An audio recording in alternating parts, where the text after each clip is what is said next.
chat. Welcome to another stream. Hopefully you are all doing well today. It's Friday. Oh my god, my volume is so loud. I gotta turn that down.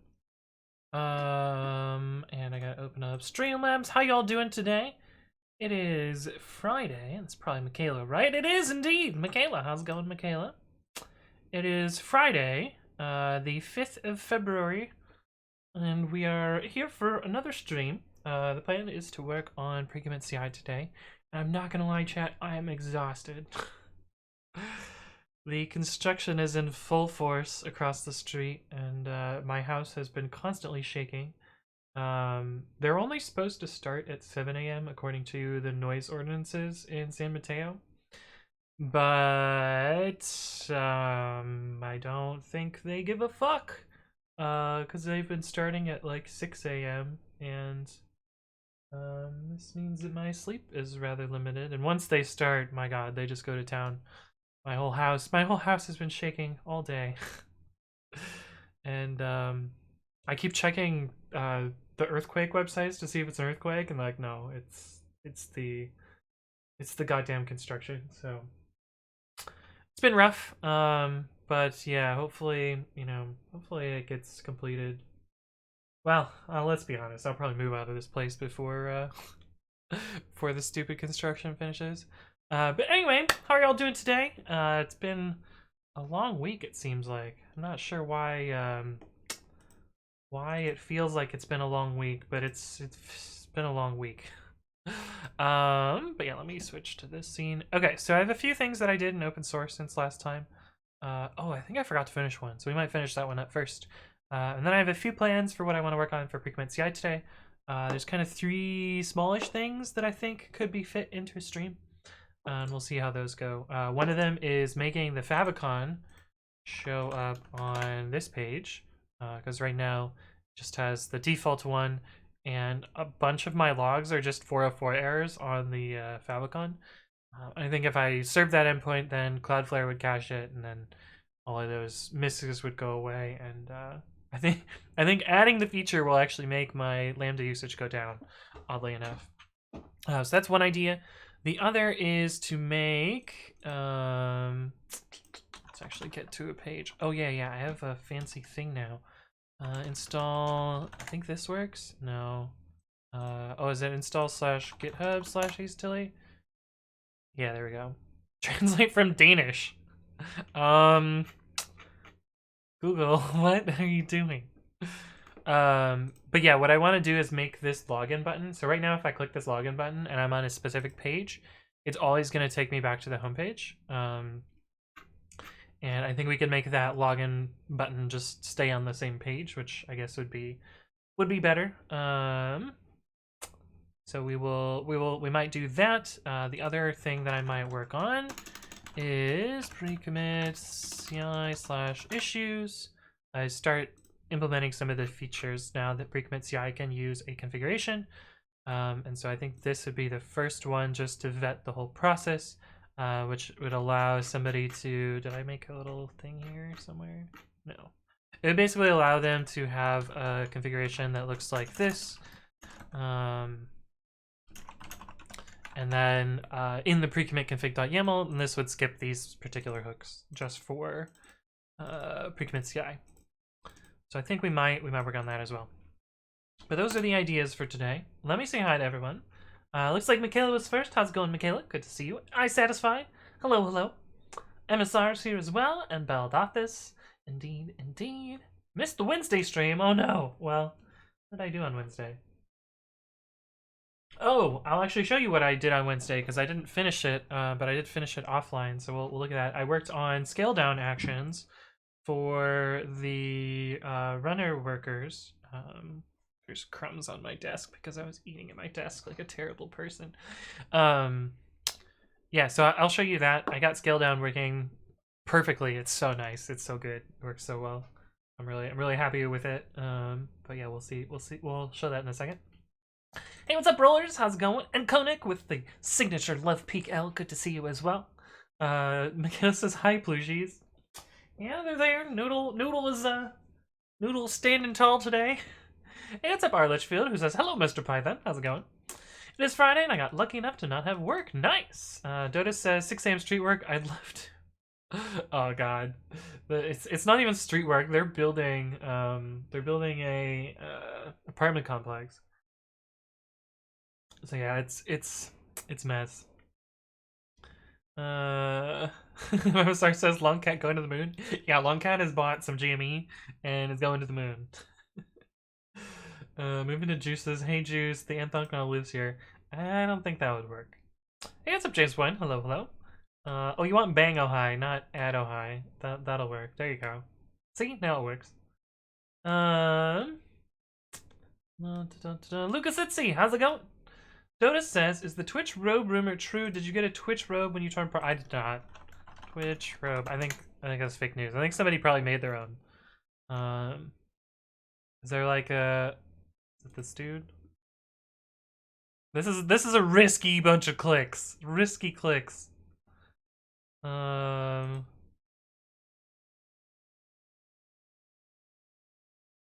think this dude just made his own. It looks pretty good though. But I'm pretty sure this guy just made their own.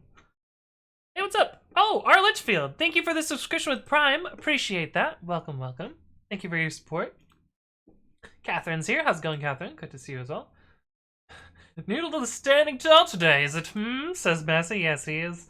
He is pretty up there. We wanted, you know, people talk about Noodle being pretty drunk, so we're letting Noodle not be inebriated today. We're trying to make Noodle sober. So, keep it up, Noodle. You can do it.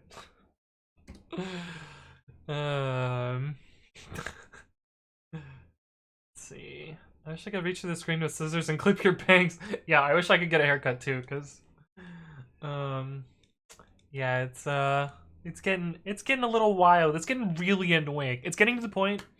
So I know I need a haircut when I'm exercising now, and I put a band on my forehead just to flip my hair up so that it's not in my eyes and like dripping on my face while I'm bicycling.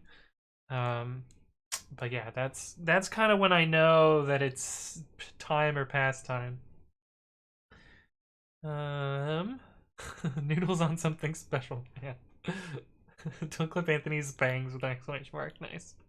Nice. Good pun. Where is it? Good pun. I approve. Can you add a feature to Anthony Wright's CodeBot so I can check the price of GME? Let's see. Is there a free stock API?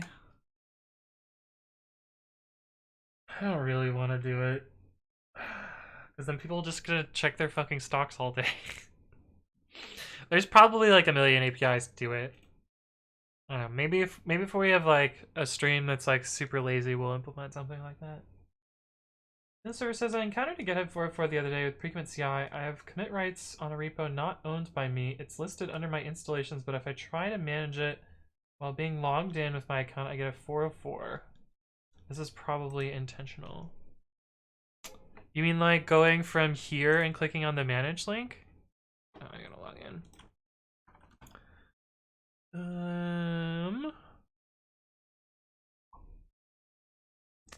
This account. Which account am I logging into? Like this page? It still should show you this page. You'll have to show me send me some screenshots and the URLs, and I can take a look at it. I thought so. GitHub keeps changing this on me, which is really fucking annoying. There's two pages that you're supposed to be able to link to. One is the manage page, and the manage page should 404 if you don't have access to it, and the other is the request page. The request page, anyone who has commit access to any repository in the organization should be able to manage that page, or should be able to get to the request page. And I changed it to link to the request page, even if you are a manager. So this link goes to the request page, which is apps pre-commit.ci installations number. There is another page which, yeah, like I only have request access on this one, so I can't add. See how it says request here. That coloring is really bad. This is their stupid accessibility shit where they're like, oh yeah, we're gonna change things to be the right text color, but this is still the wrong color on this button. So, yeah, like I'm in request mode here. This link. Okay, so if we take this and look at here, so this is the installation here. I'm not gonna have access to this link. DM me on Dixord and I'll look at this. Because it should 404 for me because I'm neither an owner of a repository nor do I have commit access. The actual link. Oh, here we go. And so like this is working fine. That part's working.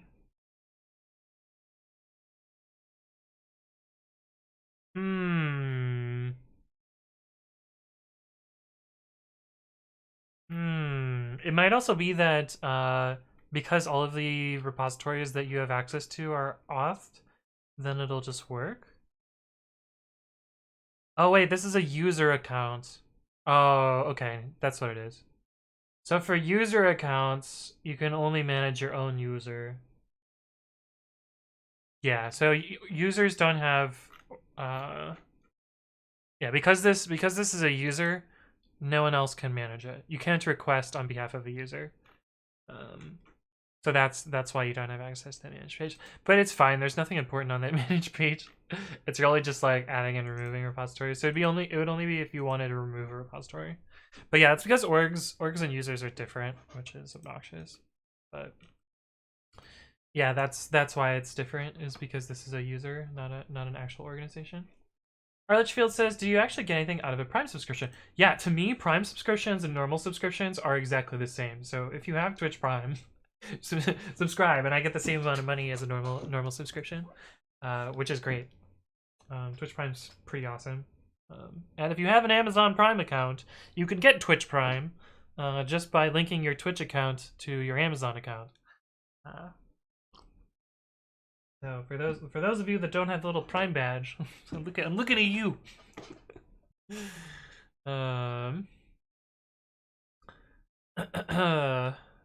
It's cute when you move your hair out of the way and stuff. Oh my god! But I like all day long. I'm just sitting here doing this, and you can comb your bangs, put tape straight across it, and cut what's below. Oh yeah, I've cut my hair before. It does not turn out well. It does not turn out well. Hey, what's up, Piotr? Hello. Good to see you. This is good news, indeed. That makes sense. I completely forgot about this. Yeah. User accounts are different than orgs. Turbo badge greater than Prime badge. It's true, Lucas Itzy. That means you're really paying Papa Bezos. Well, actually, man, we can't call him Papa Bezos anymore. What do we? Who's the new dude? Papa Bezos steps down. Who's the new guy? Andy Jassy. Papa Jassy just doesn't quite have the same ring to it. Yeah, I don't know. I don't know what I'm gonna do there. But anyway, let's talk about what I've done in open source since last time, which is not much. Two little things. The first is actually three things. We have to merge this, so we'll do that in a second. I changed how Reorder Python imports manages its import reordering stuff. Uncle Jassy, that is much better, I satisfied. Piotr says, I think it's still Bezos until the end of Q3. That's fair. Okay, so I reorganized how Reorder Python imports manages its removals and replaces based on versions. And yeah, so before it was all just like super manual, like very different format for each different language. So like this is what I did for future imports. This is what I was doing for typing imports. This is what I was doing for Python future imports. This is what I was doing for like manually building up these lists over and over and over. And then the 6 stuff and mock and yeah, it was all over the place. And so what I switched to is two mappings. One is removals, and the other is replaces, which is a default dict of sets. And then each of the various types can just add to that. So like this says that at version 3.0 or above, you're going to remove the from IO import open import. And then for the future imports, based on whatever version you're selecting here, you'll remove from future import whatever those imports are. I should maybe have done this as a separate import. That way I don't have this no QA. But anyway, I redid all the generators to do that. This also had a side effect of adding 3.9 annotated, which was cool. Oh no. Excuse me. But yeah, reorganized this, rewrote all the generators to use the new format instead of the old format. And yeah, did that. And this is the new option generation stuff, and so now it uses this min version. This is similar to the option setup that I used for PyUpgrade and add trailing comma. So I just followed basically the same argprice pattern that I was using there. I really like this pattern. It seems to work better than what I was doing before, which was some weird string manip, but I don't need the string manip anymore, so that's cool. Oh yeah, and then this is the new code for the old list joining. This was also n squared or whatever. No, 3n. I guess still on, but did a lot of extra list copying here for no good reason. And so now it's just, you know, extend instead, which is nice. In place update instead of 3 copies. But yeah, the reason that I did this is to make this easier to do, which is adding pep585 import rewriting to reorder Python imports. So I wrote a script. We actually wrote this script on stream a while ago. I just totally forgot about committing it. The way that it works is you need to be running at least 3.9. I should probably change this to greater than or equal to. Oh, it doesn't matter. It loops through all of the typing and typing.re attributes and finds the ones which have an origin with the same name, and then generates a set of symbols to replace. So you can see here, like, the reversible typing attribute should come from collections.abc instead of typing, or, you know, match should come from re instead of typing.re, and all these other ones. So just added a bunch of automatic import rewriting and a little test that makes sure that it works. But anyway, that's all done. What is the issue here? How to use, oh yeah, I don't actually know how to use it with VS Code. I'll figure that out at some point. Oh, yeah, my nose is all stuffed up. Man. Anyway, okay, so this looks good. I'm gonna merge this and make a release of that, and then we'll start working on the pre-commit.ci stuff. I get clone.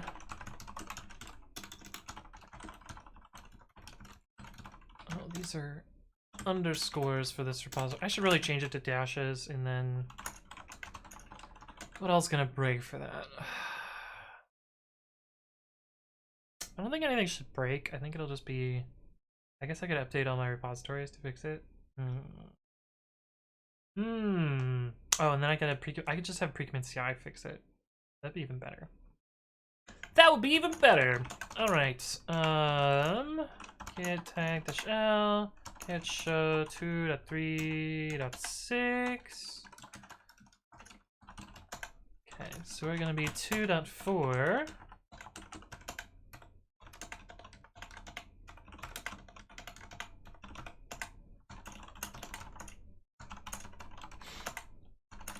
Git commit -n. Pay no attention to the -n.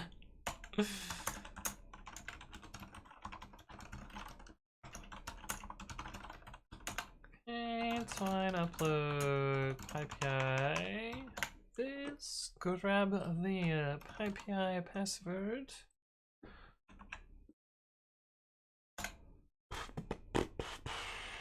Uh,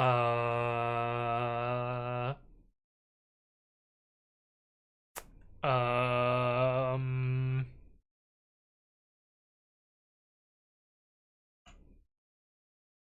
uh-oh. Paste.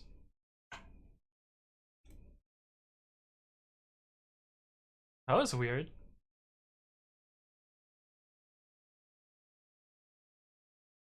I wonder what happened there. It must not have... Well, I guess I'll have to look at the footage. I'm pretty sure I pasted my password here. Possible that I didn't? I don't know. Anyway, it's uploaded now. We'll just ignore that. Pretend another app never happened. The Salt says I've been converted, working through test-driven development with Python book. Test-driven development with Python. Obey the testinggoat.com. Is that this one? Oh, it's an O'Reilly book. Oh, yeah, I've heard good things about this one. Yeah. Oh, Percival, yeah. He's decent. Oh, you can read it online for free. That's cool. Obey the testinggoat.com. Interesting. Cool. Well, I'm glad you're enjoying it. Our Litchfield says there are no best practices that are constant within Python. Everyone has an opinion. Should database calls be in a class with methods or simply in a bunch of functions? Looking for your thoughts. I think there are best practices for some stuff. Like, you know, if you're writing manual SQL queries, don't use f strings. that kind of thing. But I don't know. Like, if you think an ORM is going to benefit you, use an ORM. If you think it's not going to benefit you, don't use an ORM.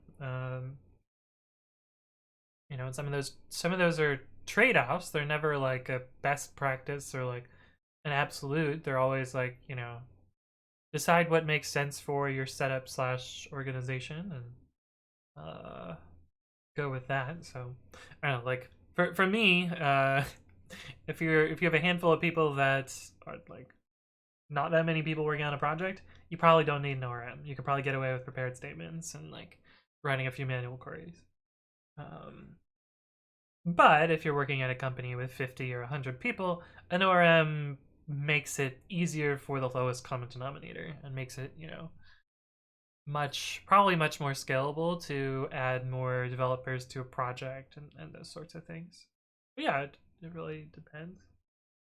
I don't like object-oriented development personally. I prefer to do, you know, functions and have, you know, inputs and outputs and not stateful things. I will use classes for like plain old data structures like name tuples and I guess, you know, data classes and adders if you're going down that route. But I try and shy away from object-oriented stuffs, but yeah. Yeah. Anyway. Hey, what's up, friend left butt speaker? Good to see you. How's it going? Welcome back. Litchfield says I'm a SQL kind of guy rather than an ORM. Yeah, that's fair. Dash N. Yeah, I know. So the problem is, the reason I use Dash N there is it's a bit of a chicken and egg problem. So I was bumping reorder Python imports to 240, so I changed the tag here. The problem is I can't clone from this repository using this tag because it doesn't exist yet. So in order to create this tag, I need to create the tag. And I could do it in 2 commits, but then I'd have to make 2 commits. Or why not just do it in 1 commit, you know? So that's why I use dash n there. But I know, it's embarrassing, right? Lasalt says, never did testing before because it always works. Does it though? I just know people say Gesundheit when you sneeze, and Gesundheiten just sounded even more ridiculously over Germanicized, so I wanted to. Oh, I see. Orlin the Mage says, "Do you like the Ubuntu purple? Why haven't you changed your theme?" I like it. I think it's fine. I like the color scheme. It's nostalgic and soothing. Although it does change. It changed in 2004 and it's gonna change in 2204. So it's gonna be a fun one. Brand new purple. Also, there's two purples, which I didn't think I liked at the beginning. I wanted to figure out how to disable the like light dimming. But you know what? I think it's kind of grown on me. I've kind of ignored it now. It's mostly fine. Yeah. Why customize when you could be programming, says McKill. don't tell the people with all their crazy Vim RC theme stuff. Yeah. The other thing is, if I was gonna change it, I would want to automate changing it. That way, when I make a new VM, I don't have to do that. And I haven't completely gotten my automation stuff working. Mostly because G settings, the hierarchical G settings doesn't have a command line interface, so I would have to write a tool that interfaces with the hierarchical G settings in order to automate changing themes and stuff. And I haven't had, probably the 16 hours straight of looking at it free time in order to do that. So I haven't bothered. I am going to at some point though, because I probably when the new color scheme comes out, I'm probably gonna want the old color scheme. Because the new colors are like kind of sad, Looking at them, I feel sad. Something like that. So I'm probably gonna want to change them, but yeah. For that bad speaker says, going good, thanks. Stop by for a short while before my boyfriend gets here. Nice. Well, good to see you again. Python and object-oriented programming don't read the same as Python and functional programming. See, I also think functional programming is not so great either.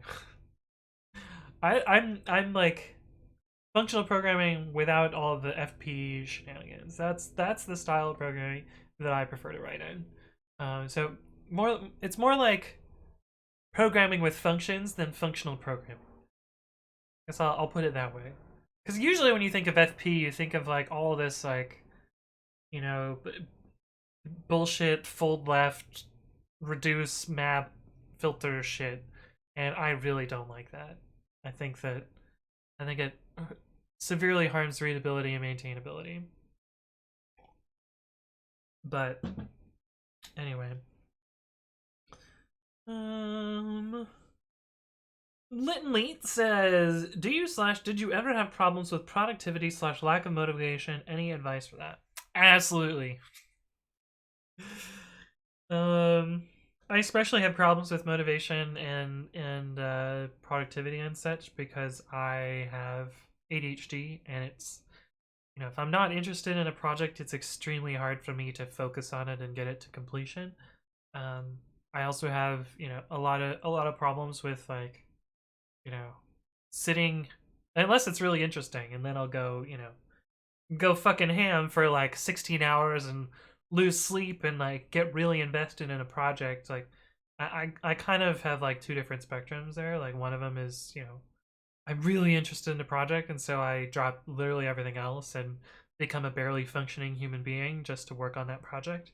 And then there's the other extreme where it's so boring that, I'll take something that might have been like a 1-week project and drag it out over a month or two. As for things that help me stay motivated and things that like,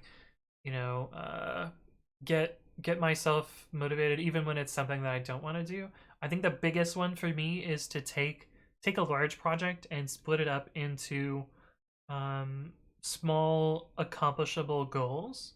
So like for instance, like you might take a quarterly project, and if I can split it into, well, first split it into like, monthly deliverables or weekly deliverables, for like a chunk of work that's, accomplishes some amount of minimally viable product and like get something out there. I think that's like the first step that I'll take. The next thing that I'll take beyond that is to take those, medium chunked things and split them into like 1-day tasks, or like, okay, I need to implement this bit of functionality with tests and get that reviewed and shipped. And by taking large projects, splitting it into chunks, and then splitting that into individual day projects, I feel like I've become much more productive because one, because there's a lot of structure there, like I'm kind of forcing myself to go through this particular set of motions, but also accomplishing things, even if I don't want to accomplish things, like accomplishing things feels good. And so by partitioning things up and getting individual deliverables, you'll be able to continually get that satisfaction of accomplishing a thing. And so those are kind of the strategies that I use for doing that. The other thing that I do is sometimes, well, I always try and work on at least 2 or 3 projects at once, which works for some people, doesn't work for others. For me, it works really, really well. Partially because I will bounce between 2 projects, and like I'll often have kind of what we called it in chem lab was hurry up and wait situations, where like you rush to get like ingredients prepped and like the sequence of steps ready to like go. And then you start your experiment, and each step might take like 60 or 120 or 240 minutes for a reaction to run, and like the hurry up and wait tactic kind of allows you to get something kicked off, and then during the downtime on that other project, you'll do the hurry up portion of that other project, and so you'll constantly switch between the two. Now, for some people, context switching is a really, really a productivity killer. For me, I'm really good at context switching. Like that's literally all I do all day, every day is context switch between what I'm working on and other shit, which just kind of comes with the ADHD. But like I said, like doing multiple projects in parallel can work really well for some people and can be really terrible for other people. For me, it works really, really well to switch around a bunch of projects and constantly have multiple things going. But yeah, hopefully that answered that question. I realize there's a lot of stuff there, but those are kind of my opinions on this topic. It's not going to work for everyone, but that's what works for me.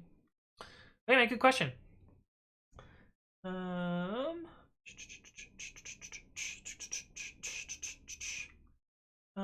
Our Litchfield says you're a functional programmer for the most part. Yeah, I program with functions, but I don't like the functional programming part. I like pure functions that return immutable values and, passing around, atomic bits of data. I like all those parts of functional programming. I don't like the cutesy bullshit, basically. Orlin the Mage says, do you work with higher order functions? I do sometimes, but I find that sometimes they're not the easiest to follow, and they're pretty hard to debug when things go poorly. But yeah, I do, sometimes I necessarily have to work with higher order functions. A big part of like whenever I pluginize something is like have an interface for the callables or the the callbacks or that sort of thing. But sometimes you need to query data into them. Summer Stuff says Index seems very procedural. So procedural programming, yeah, to some extent. And when I think of procedural programming, you necessarily have to have some amount of procedural in whatever style of programming you're doing. Like procedural is like a function that performs a bunch of steps. And yeah, like the entry point of most of my programs is going to be procedural. The inner parts, they're often going to be like those individual steps that take input and produce output. But yeah, combining all those together is gonna end up with like procedural stuff. You don't program with one style in mind, but you take the parts from what you like and put together. Yeah, that's true. That functions pretty well. At least that's what I play on TV, right? I agree with that statement 100%. We do what fits our development style. Yeah. Chunks and thunk chunks. Yeah. Hey, what's up, Metabytes? How's it going? Hello. Good to see you again. Our Litchfield says I lead coders as my day job. I've had up to 60 coders working for me, and there were 60 styles, even though we were following the same standards. Yeah, that tends to happen. What you really want in a situation like that is like some amount of agreement at at your more senior developers to like decide how you want to approach things, and then through mentorship and other stuff like that, work out how to get that working. Sorry, give me one sec. I'm trying to find. Sorry, I'm trying to do a particular thing in Pokemon. Oh, this is not the person that I want. Damn. Okay, never mind. So I'm waiting for somebody to come online so I can complete a stupid thing in Pokemon. Anyway, it wasn't them.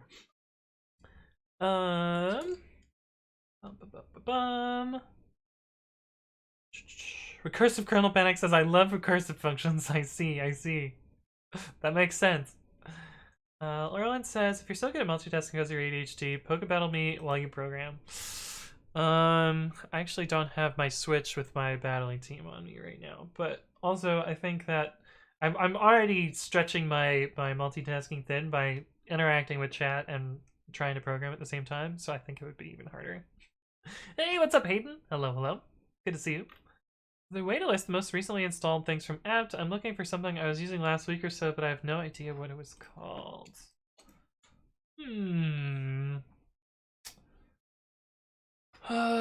Query the dpackage database. Let's see.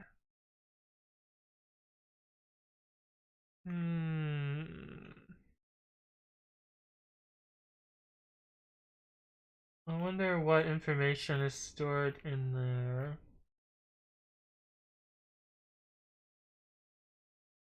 Here we go. This is all the names.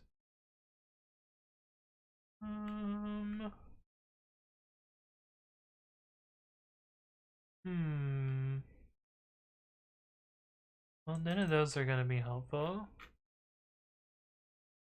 I wonder if the M time of those files is the original M time, or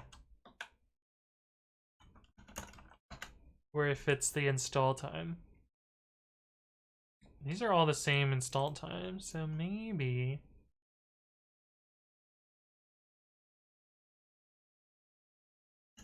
I guess we could try. What is a package that we have? Let's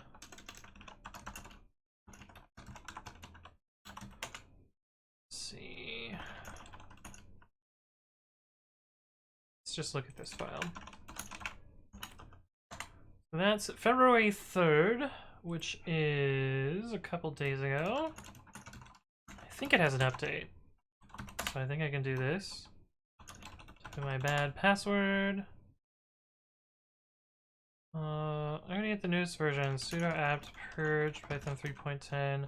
Let's purge it and then reinstall it and see if that adjusts the M time there.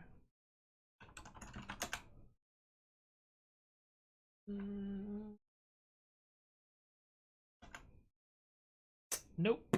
It keeps the original M time. That wouldn't help you. I don't know how you would do that then. I have no idea. I don't know if there's a way to do that.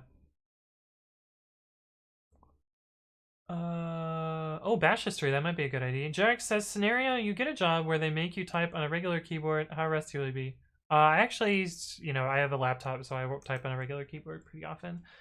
This keyboard layout is very, very similar to a standard layout, so it's actually not that hard to go back and forth.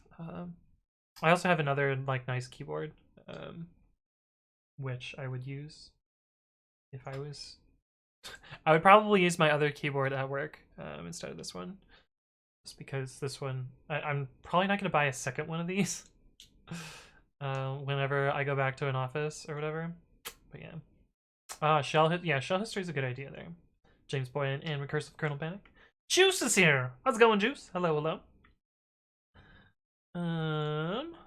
Scoping for apt install worked. I guess my first thought was thinking I could use some amp thing to list things in install order.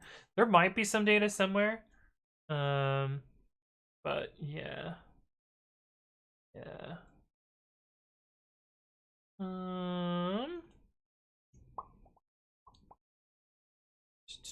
Keep forgetting dpatches thing at all. What's the difference between that and apt? So apt is a front end for depackage. Depackage is like the low-level packaging stuff. At least that's how I understand it. The Facefin free IPA just doesn't work. Is that a beer? What's free IPA?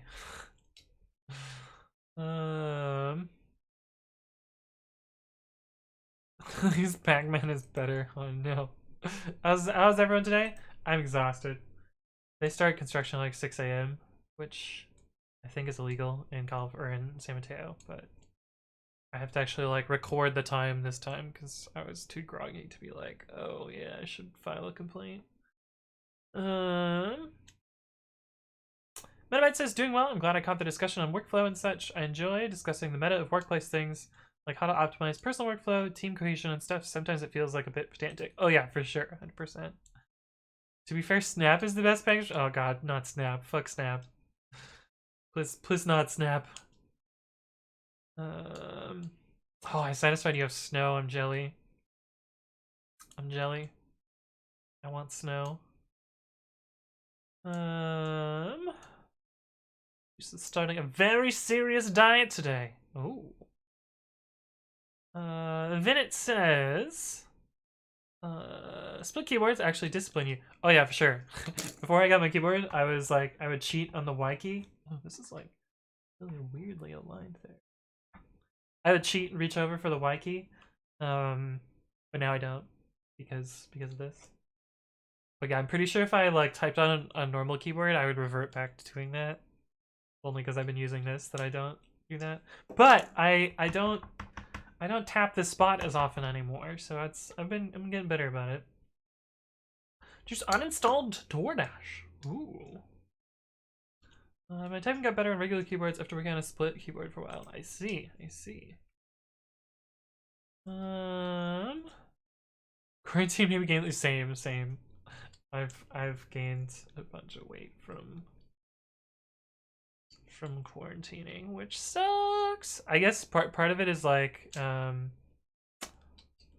would go to the gym 3 times a week in addition to my other exercise. But I don't do that anymore, so GG that one. FreeIPA is an IDM system. It's the one Red Hat packages as Red Hat Identity Management System. I see. Naughty Soul, could you please speak in English? Because I can't read your message, and now I have to translate and make sure it's not lewd, and then I'll make sure everything's fine there. Hi. Okay, hello. Construction and cartridges. Oh yeah, it's so bad. The entire house is shaking too.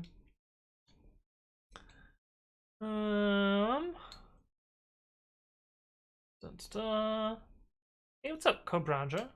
Bang age. My age? I'm 29. 29? What year is it? Yeah, I'm gonna be 30 this. Oh, I'm gonna be 30 this year. Oh my god, kill me. I sent you snow on Discord. Oh, I was wondering why that number changed to a 1. Oh my god. That looks so nice. It's so clompy. That's some good snow. Some good snow, I approve.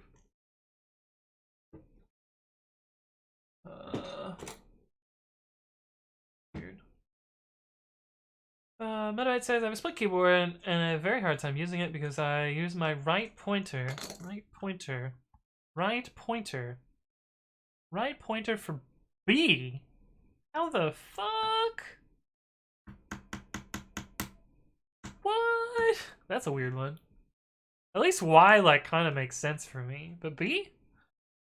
Oh, I guess like you're gonna be pressing N, so you might be pressing B as well. Okay, I can see that. I used to do one other one that threw me off a lot is I would do \n, or \n, but yeah, only for \n for whatever reason. Metabyte says I've actually lost weight during quarantine. What? It's cheating. How are you doing that? Rodstock says maybe put a buzzer next to spot so every time you misclick makes a loud sound. Yeah, that would be so funny. That would be so funny. It's 2021. Yeah, I know. I know. I know, Hayden. I know it's 2021. Man. I think it's because I forget to eat, and pre-COVID people going to get lunch reminded me to eat. But I've been intermittent fasting by accident. Ah, I see. Commander says, long time to talk. How are you? I'm doing well. I'm tired today, though. I didn't get enough sleep. Mikhail says I'll be 33 in 3 days, apparently. I just had to Google 2021 minus 1980. Well, happy early birthday, Michaela. Finger punching the desktop is incentive enough, though. It's very unpleasant. Oh, I see. Oh, we've got a type racer. Alright, let's do some type racing. And then we'll start working on the actual codes. Okay. I wish they would put a slash in here. Anyway, you can join type racer. We're going to be doing 2 rounds, so make sure you click join, otherwise it won't join you. And we'll type some speedy. Oh, this one has slang in it. This one's gonna suck. This one's gonna be really bad. Because it's a lot of, yeah.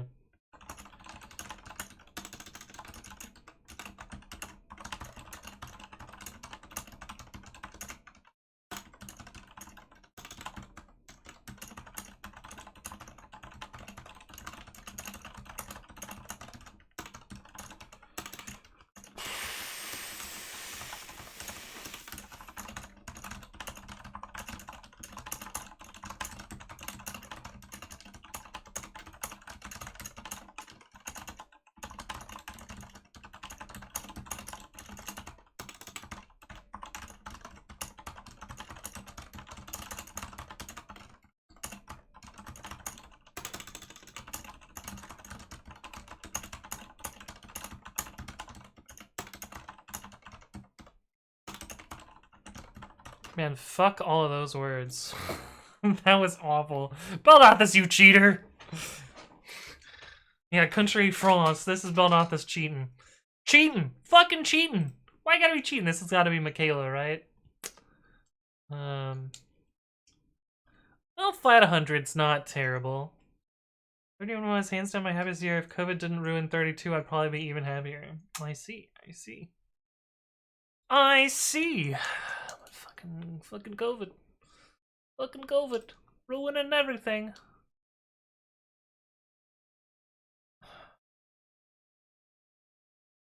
Man, I wish I could fucking ban people on GitLab, but I can't.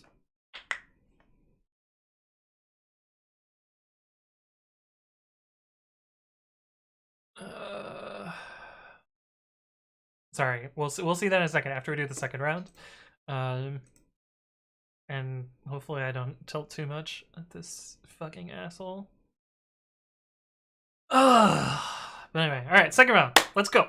Let's see if I can beat 100 this one. This one looks easier.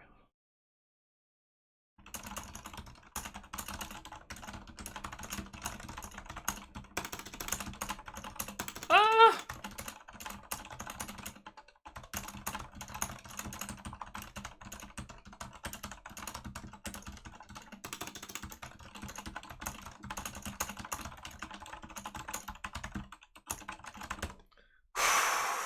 $119. Okay, that was pretty speedy. Okay, anyway. That was fun. Thank you for the redeem there. I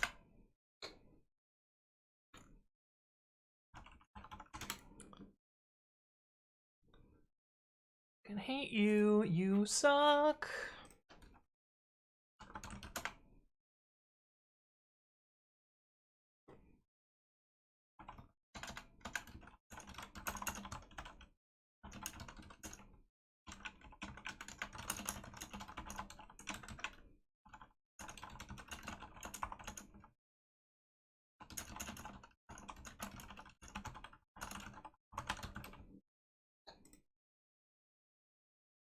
Where's the lock button?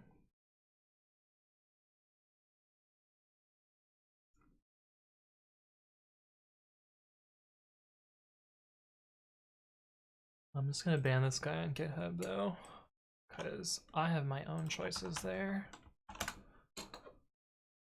Let's see, block.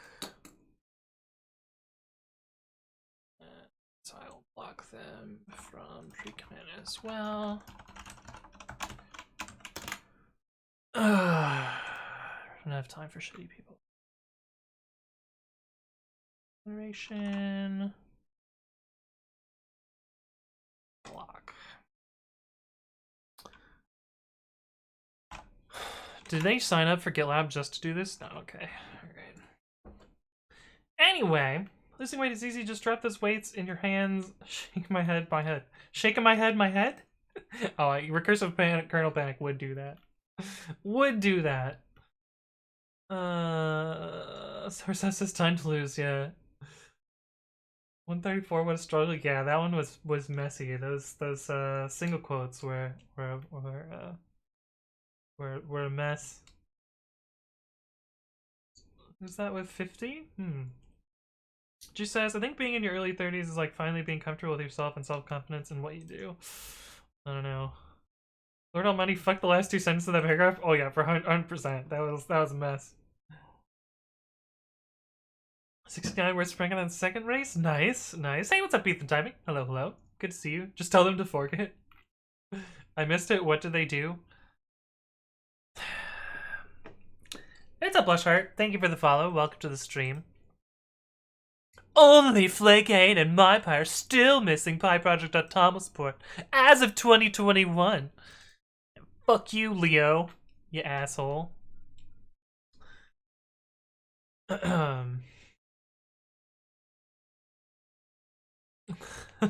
just woke up from a nap and have a sudden urge to demand people implement PyProject.toml in their projects. What's new with you? Right. Right. The answer says single quotes are even worse for me as they are the octothorpe key with shift. Oh man. Oh man. Then it says, whose coding stream do you watch for inspiration? Who is your favorite Python programmer? Myself? I don't really watch streams for inspiration, personally. Most of the streams that I watch are just like people that I hang out with. But yeah, I don't know. I do what I want. Eli says, subscribe for more dramatic issue readings, new stream feature, please. I mean, it's true. If you want me to dramatically read an issue, I will read them. Christ. Sunny Coding says, not all my tool support project, but .toml. I hope Leo doesn't look my way, right? Humble? Not really. It's a good answer. Yeah. But anyway. Okay.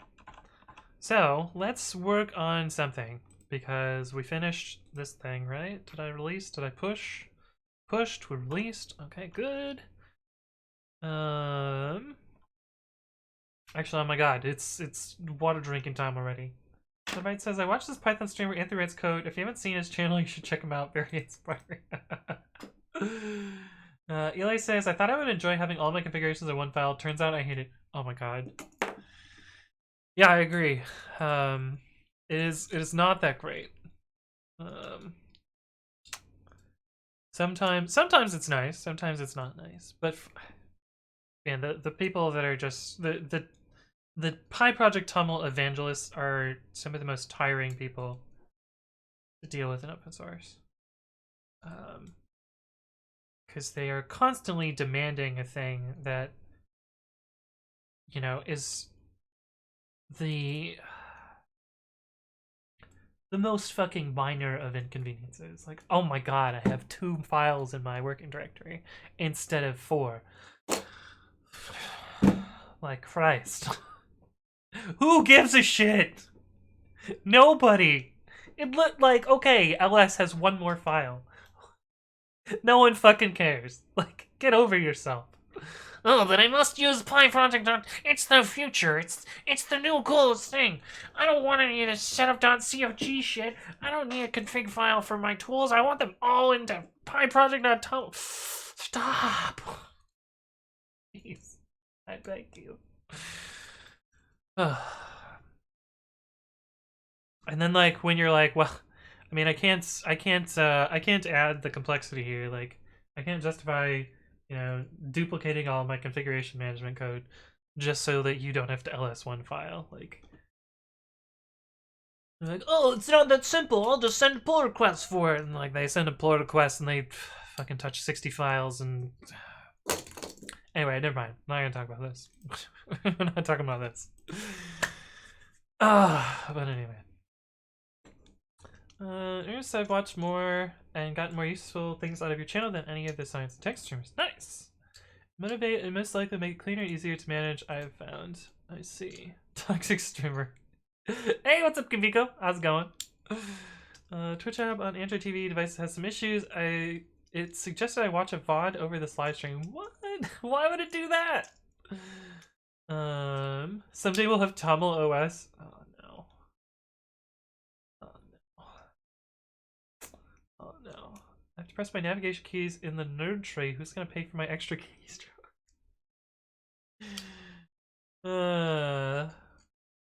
She uses toxic self to write a tool that migrates anything to yeah. Emacs configured in Tamil using Lisp evaluation at runtime on its own kernel. Yeah, that wouldn't surprise me. I've already got 14 config files. At this point, adding or removing one isn't going to change much. Oh yeah, for sure. We're back. Opening PyProject PR on all of Anthony's repos. Speed run a ban. Let's know. James White says, is it fine to use a variable for something and after that in the same scope redefine it or use it again? Or is it best practice to make a variable after with another name?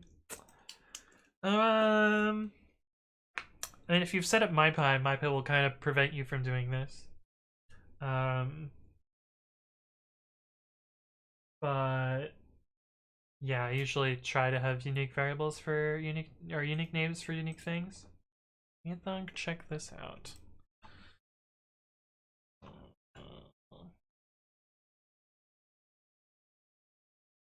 Is this me yelling about PyProject.toml?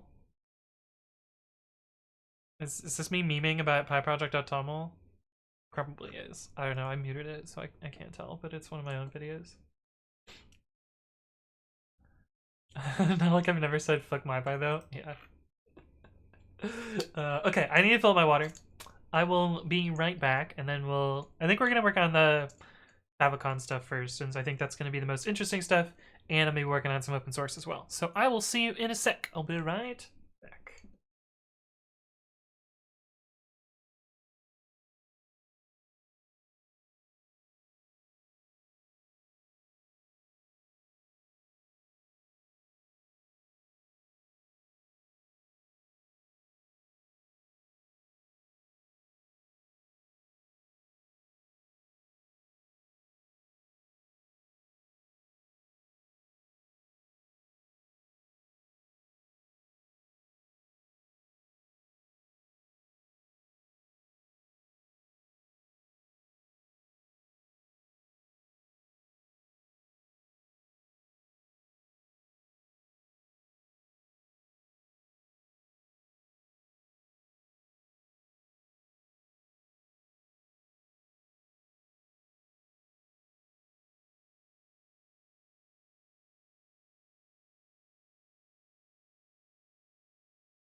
Alright, we're back. How's it going? Yeah, my bot no longer has a Pokesub. What are you gonna do now? Okay. So I think the first piece of the puzzle to get started here is we need to add binary file support to this library. API gateway v2 to wsgi. What are the testing? What does the test look like? Tests this thing. Okay, so we need to make a route that returns a binary thing. How do we do that? I'm gonna make. How do I make a 1-pixel image and serve that? Let's see. We probably want like a 1-pixel GIF. I know there's a tracking GIF on Yelp.com. We'll probably get that one. Steal that one. Nope. Fuck off. Work. Images. Let's see if we can find the sneaky fucking tracking pixel. Is there a thing where it says the size? Here, 165 KB. No, that's not it. Have they gotten rid of the tracking pixel? I have to hard refresh to get the tracking pixel? I believe it's a GIF. Burst loader small. No, it's not that one. Maybe it's not on the homepage. Let's hit something that's still in Yelp main.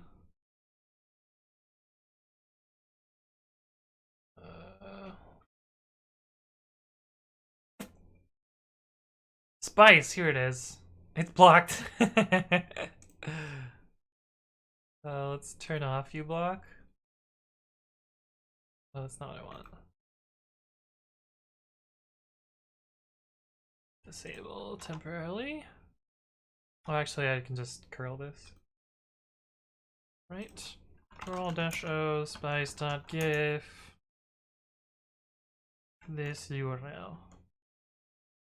I like how it says WebDriver equals 0. It's funny because I wrote the code that did that. Okay, file spice.gif, file spice.gif.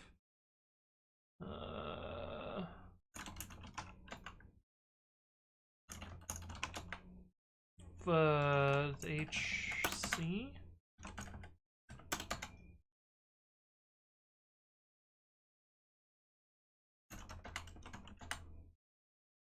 That's not what I want. I want bytes. Where's bytes? Dash B.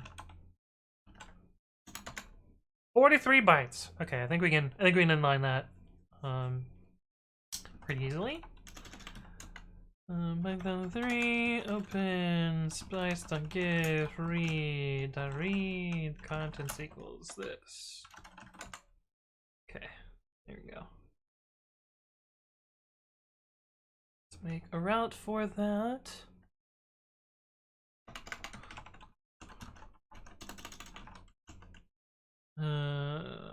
Image.gif.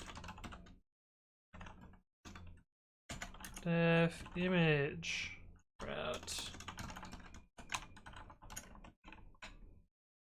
I gotta do something special with this. I don't remember how it works though. I think I have to wrap this in a response object. B.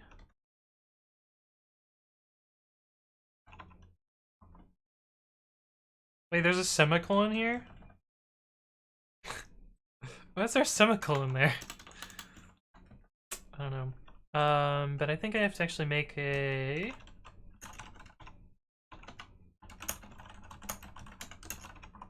Flask response for this. Hey, what's up, m2dev.net? Hello, hello. Good to see you. What the hell is a tracking pixel? It's where a pixel gets loaded, and a side effect of serving that pixel records analytics. Yeah. Is this the same guy? This has got to be the same. 100% gonna be the same guy.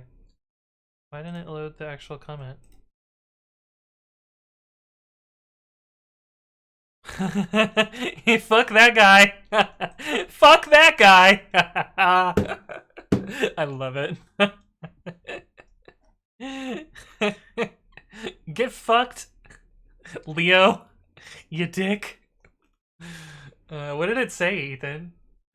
Just because I'm curious.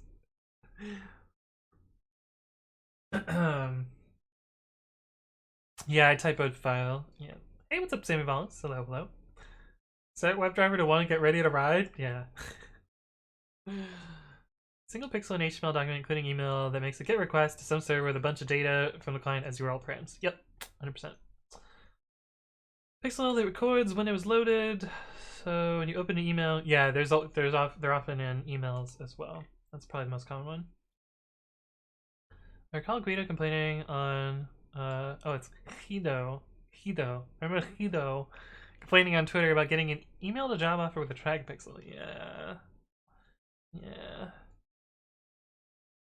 Mr. Python Dev all like says semicolon?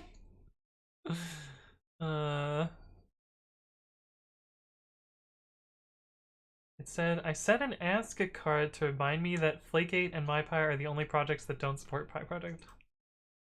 What a fucking prick. You just remove HTML from emails?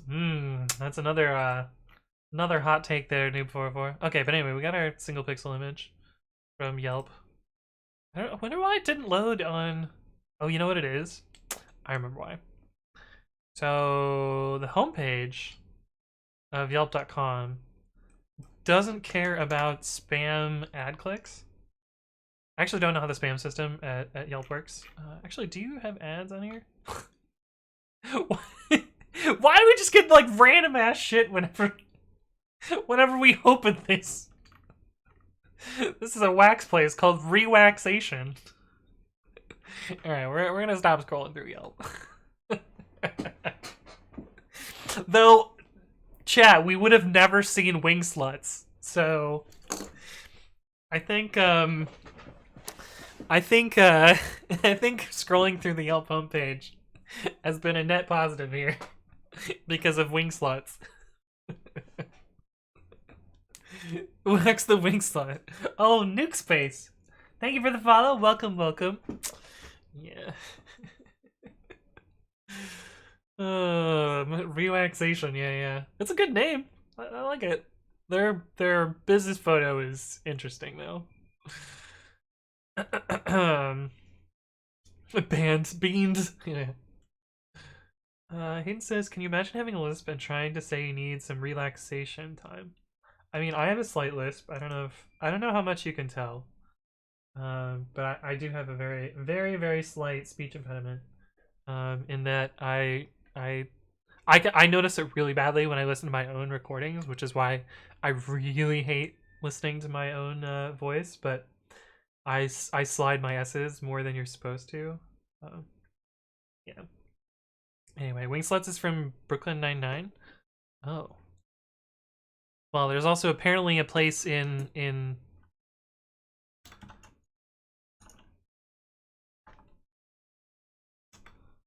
San Francisco called Wing Slut. Yeah. Like an actual real place called Wing Slut. I didn't know it was a reference. They own wingslut.com too, so like GG for them, I guess. But anyway. I'm saying rewax. Yeah. Pip install wax.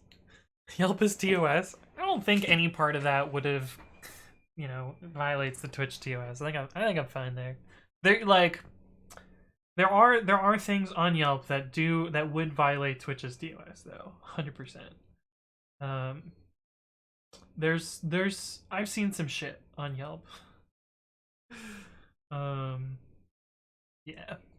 Yelp is pretty messy when it gets down to. James White says, what would be the best practice to get the directory where a file is in 2 levels up?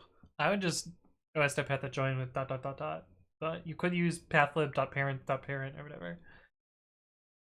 Either way, I don't know if there's particularly a best practice there. Juice says, I saw the episode the other day and I wasn't sure which came first. Well, Wing Slut is new this year, so presumably that episode came first. Wing Slut the business. I can't stand listening to my own recordings, which makes it hard to improve audio quality. I see. It should be the logic for symlink shenanigans. Oh, symlinks are when it gets real weird.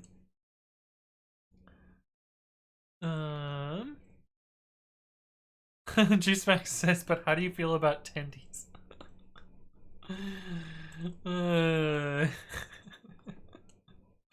Wing Slut the business.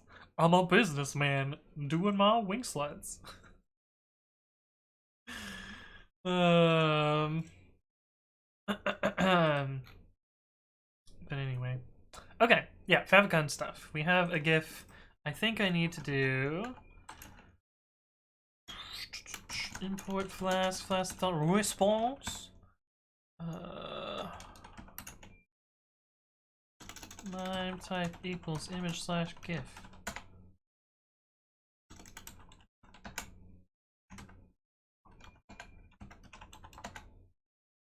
Yeah, I think this is what we need. Class.response mime type equals image slash GIF. Okay, now test binary responses.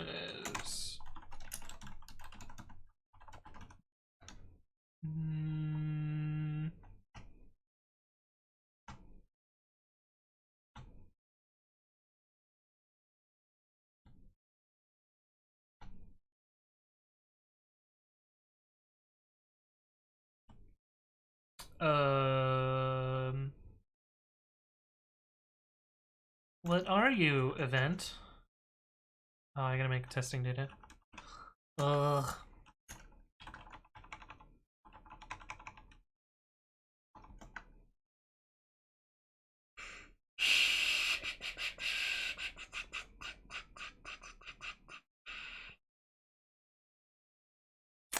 I think I can just copy you to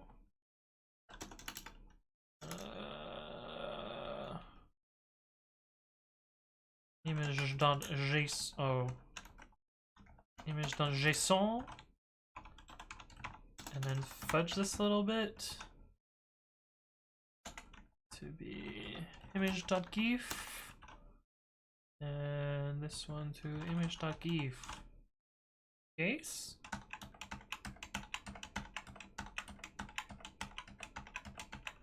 Yeah, let's try that.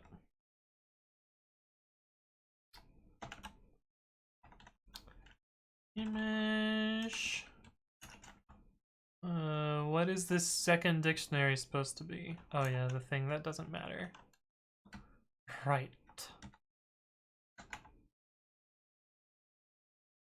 Right.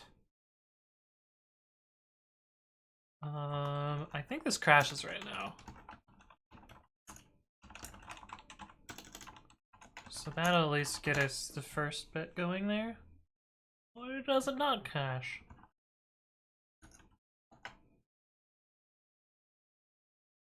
Four of four. Okay, well, that didn't work. Oh, because I can't spell.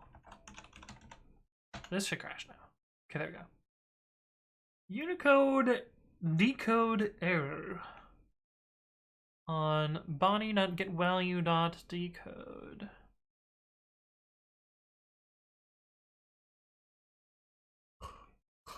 Ooh, API gateway v2 response.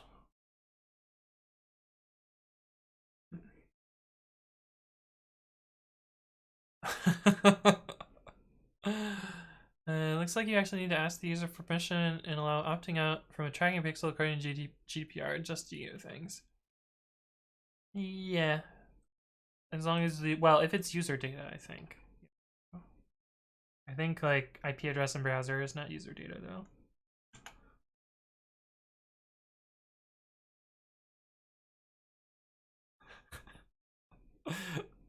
No one's gonna understand what this clip is about. Except for you guys. I guess that's the joy of clips.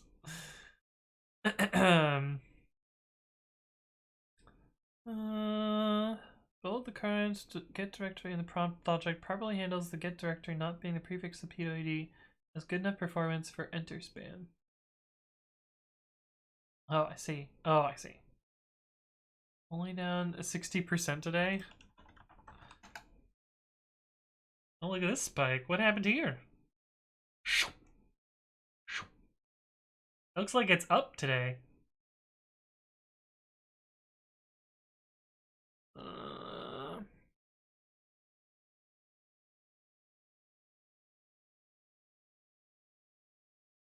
I live in a town called GIF, so I know how it's pronounced. Oh no. It doesn't get more PO than this, I think. Base name, abs path, join. Yeah, that's probably what I would do. I don't think you need abs path if you're just gonna call base name.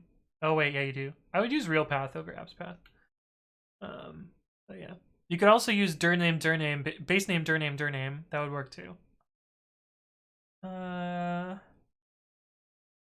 I just do not give a shit about this HTML site. It's supposed to write about a place I visited and just show pictures and write about it. And I just want to play with elements and stuff. I don't give a fuck about this creative writing. Yeah, that's really weird that your programming classes seem more like creative writing classes.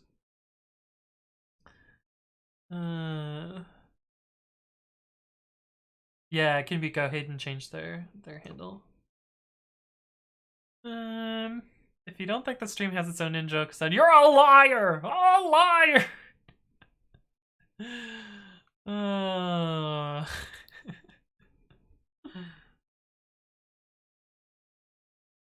But anyway. Yeah, it sounds not fun. Sounds not ideal there. Okay.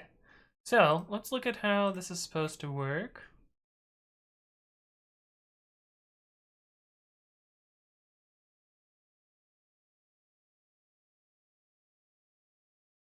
Oh, I remember looking at this and it was really shitty last time.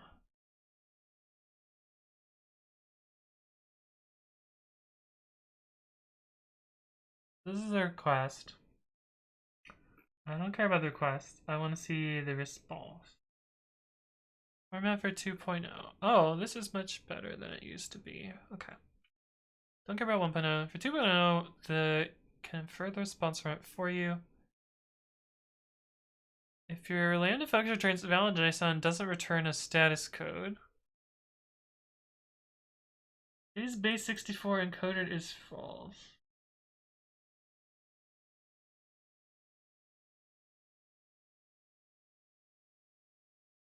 Is it just supposed to be the same response format?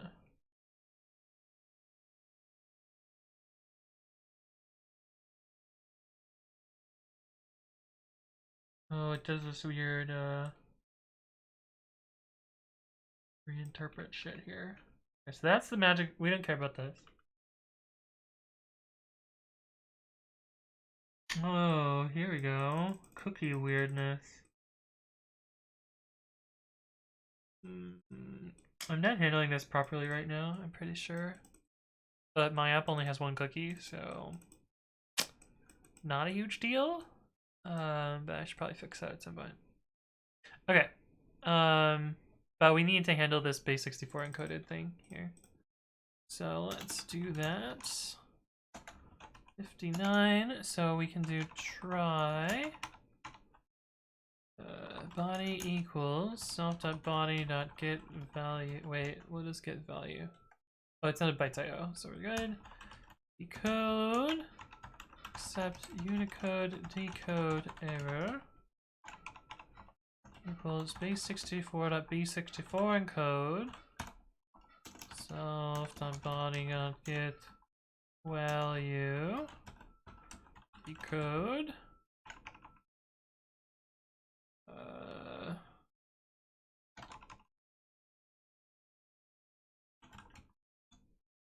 is base 64 encoded equals false is base 64 encoded equals true. That went to your body, and is base 64 encoded? Is base 64. I think this is going to change my test suite as well. I think it's going to make all my tests fail.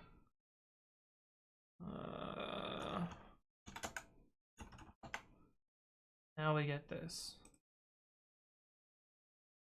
which looks fine.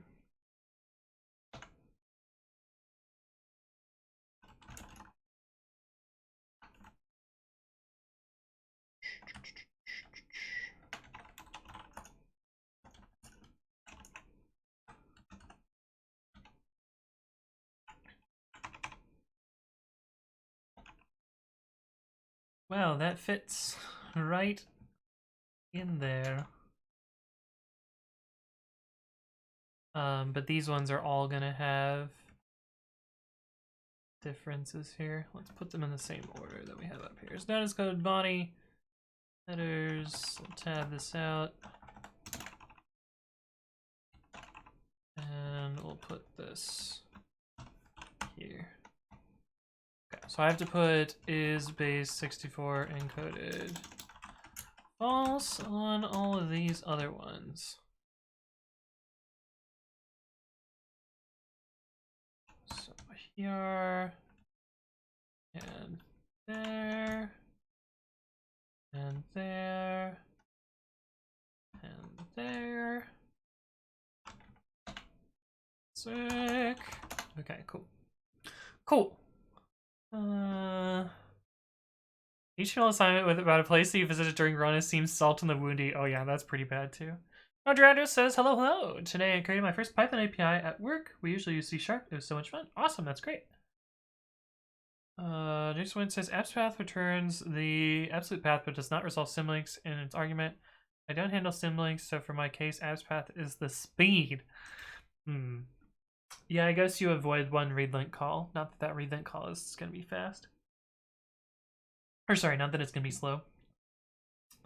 Hey, what's up, Shaz Robot? Hello, hello. Good to see you. And Viking Coder, how's it going? Kimiko says, alias 9. Oh no. Brainwash says, hey Anthony, do you like C#? I do indeed like C#. I do indeed. Let's see.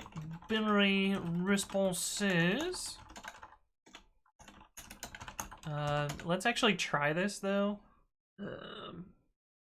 Let's see if I remember how to try this. How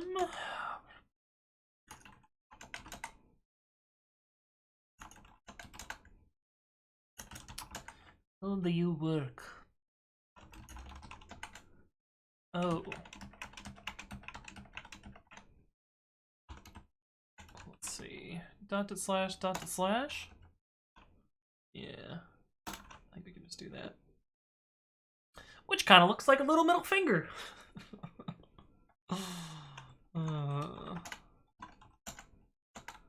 Let's see. Rimdi. Example, I'm using Flask in this library to serve in AWS. Terraform in there. Alright, we're gonna try all this stuff. But let me first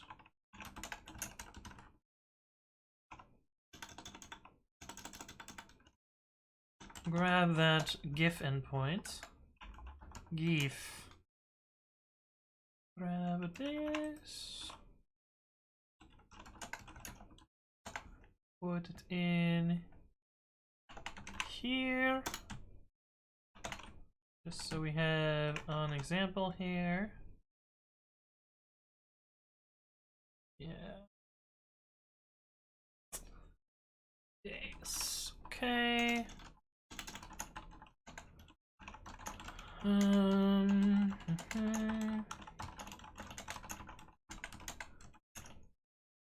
Rimdi. Alright, let's see what we need to do here. CD Terraform, TF init. Great, thanks. How are you? I'm doing alright. I'm a little bit tired because of the construction across my street, but other than that, it's doing well. These are being defeated by both the chickens and the ducks. Yeah, that's pretty normal, Jelmega. Also good to see you. The chickens and ducks always win. They're not science and tech though. They're fake. They should be in their own category.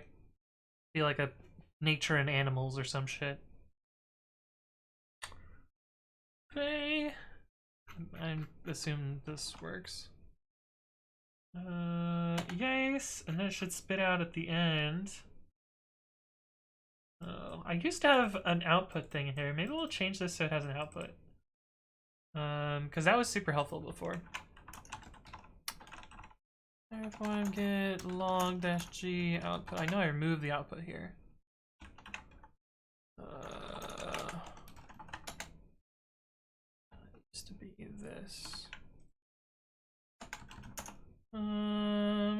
Lambda output.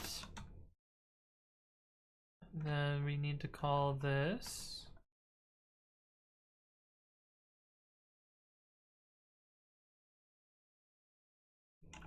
this.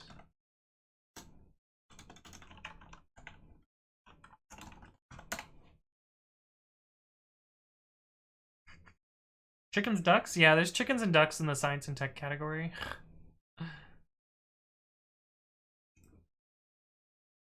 Yes. That should print out the output. Okay, cool. So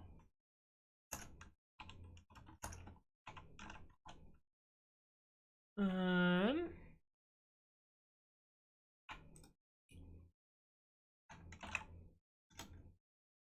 important part is the API gateway address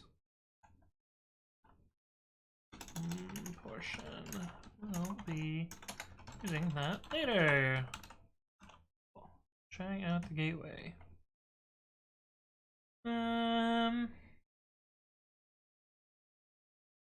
Let's PTO8 B7 CH09 with L45EZCT9W4. That way it's the same. Right, we forgot to actually set it up. Okay, so let's follow this. Curl that should give me a 500. And echo internal server. Build the lambda. Make lambda. Put out pip output and then create out.zip. Then we have to do address lambda update function code function name sample app zip file will be out.zip. Okay, trying out the app again. Hey,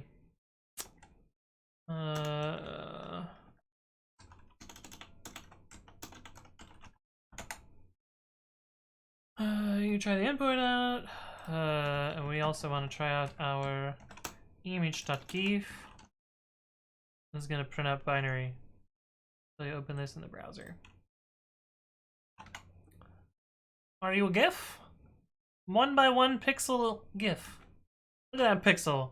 Look at it. It's working. Yay. And then we're done with this, so we're going to tf destruyo. Goodbye. Okay. Cool.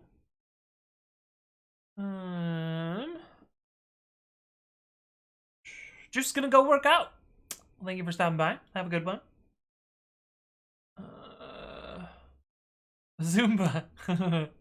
Not just quickens and chickens and ducks. Quickens and ducks. Yeah, there are a lot of other ones. There's also an owl and a kit cam. Oh.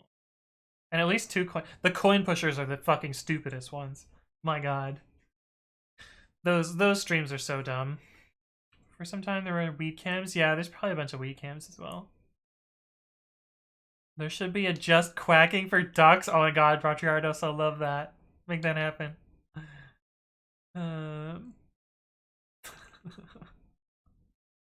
Nice pixel, you freaking nerd. Yeah, it worked. It worked. It worked. It worked. Okay. But that's cool. Oh, there's apparently more stuff that I need to get ignored now that we have new... What is this file? Do I want to know what's in this file? I'm gonna look at this file, but do this first. Just in case it contains credentials. Seems to not contain credentials. Okay. This is what it contains, chat. Bunch of hashes. But we need to ignore that thing. .tf, .terraform, .lock, .hcl. Actually, I wonder if there is a .terraform file anymore. Oh, there's a .terraform. Man, why couldn't they just put the stupid lock file in the directory? That would have made so much more sense. But no, gotta piss on the working directory.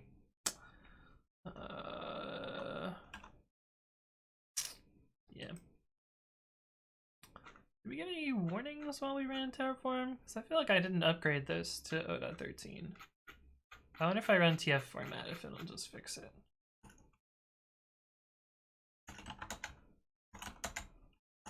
I guess not.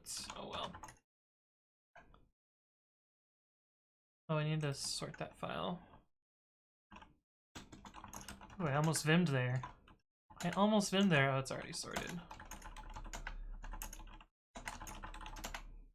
Okay.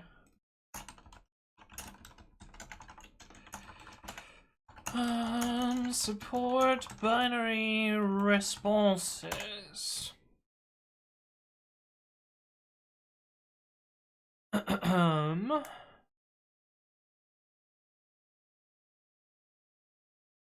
Function is missing a return type annotation.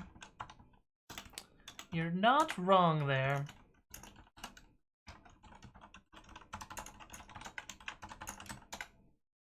Oh, I forgot to add this issue.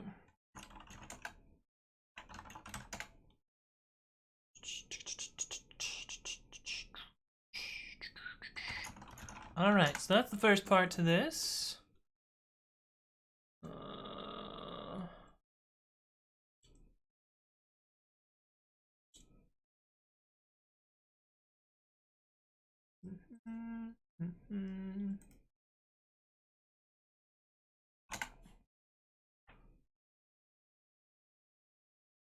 Port binary response, I'm pretty sure I have, yeah. Resolves 1. Pretty sure I had a issue for this, but no one picked it up. I don't need this for my use case, well not anymore. Oh, that was fast. Oh, that's pre-commit. I was gonna say. What do we got here? Another broken title. God damn it. Did I break another title on this?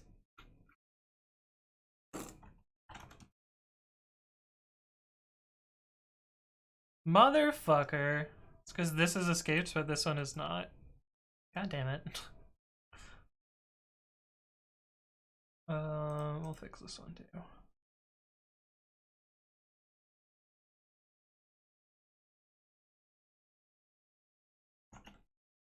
Using string.translate, which I think I've only used. I think this is the only time I've ever used string.translate. All right, we are under 80 characters. Cool.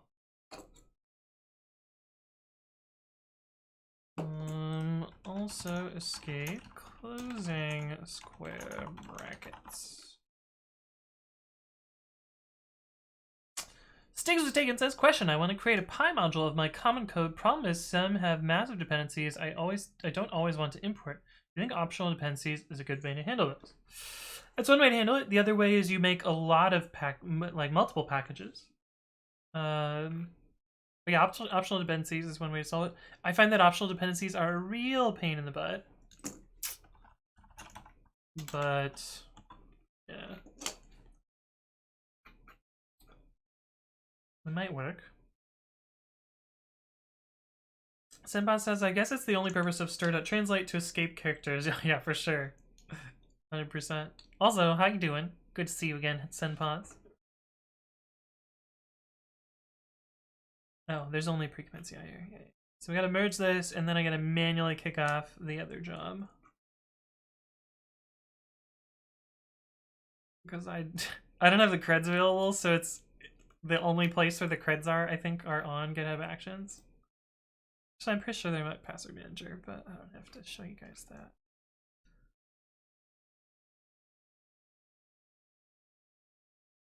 Okay.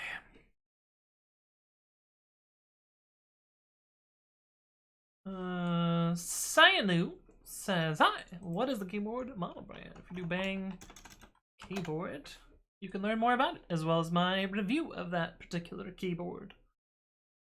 And my thoughts and why I have it and all the other stuff there. Okay, so this should have fixed that. Let me make sure that fixed it.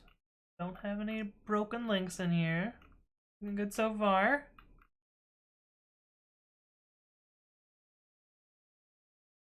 Cool. I guess I could look at the patches too. That would have... I probably should have looked at the patches last time. I just didn't, because... That's it.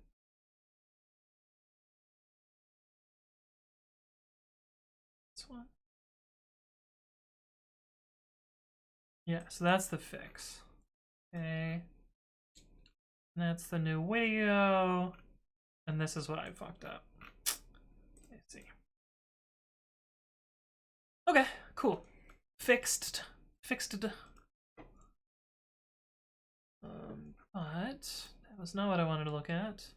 What I wanted to look at was this one.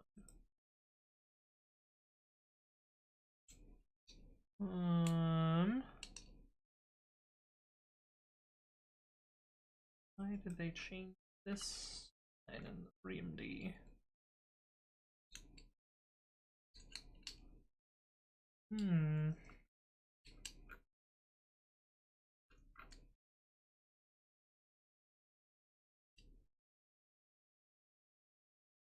This should be LF.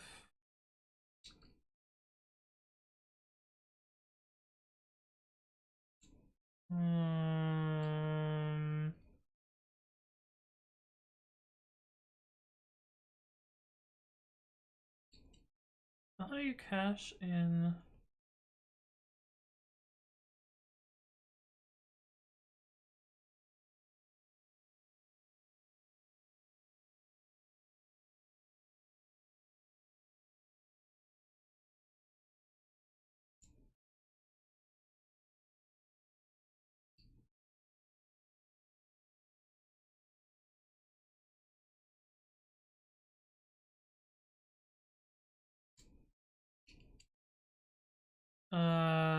We don't add imports, so this isn't gonna work.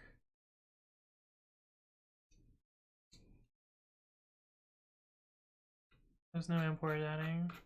Holy fuck, why did you add so many tests? You do not need to add this many tests for a one-line feature.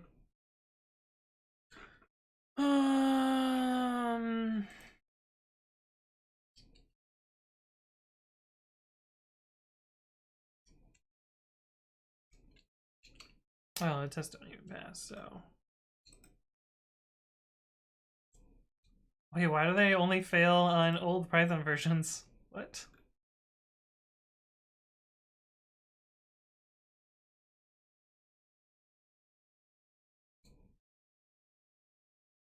Yeah, we don't, yeah. Okay, well. Why are they...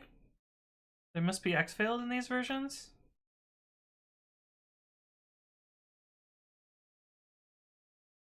I'm very confused. Wait, why do they pass here? I don't know. Anyway, we don't have to look at that because it's not passing the tests. Hey, what's up, Danlush? Hello, hello. Good to see you. James Went says, what is the best way to check if by moving a file out of a directory, the directory will be empty? Yeah, lister. Lister before or after. is what I would do. It doesn't really matter whether it's before or after. There is like a edge case where you move a file out of a directory and that the destination directory is a symlink to the original directory, so probably better to list there after and check that. There's also, you know, of course, a race condition where somebody writes a file between where you lister and try and remove that directory. And yeah, the other thing you can do is just try and remove the directory, and if it errors, just ignore the error.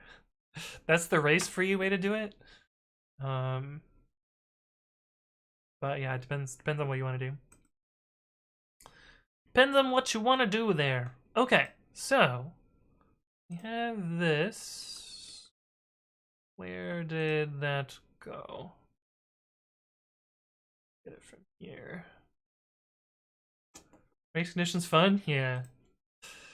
The thing is, I seem to run into a lot of them because of pre-commit using multiprocessing to run hooks. Like I found cache corruption bugs in Black and cache corruption bugs in MyPy, and what's the other one? There's a forking contention in Flake 8. There was, I think those are most of the ones that I found so far. But yeah, easy to make bugs based on race conditions. Okay, anyway, let's review this change and then merge it. No wonder we have a lot of diversity problems in tech with all of our race conditions. Right.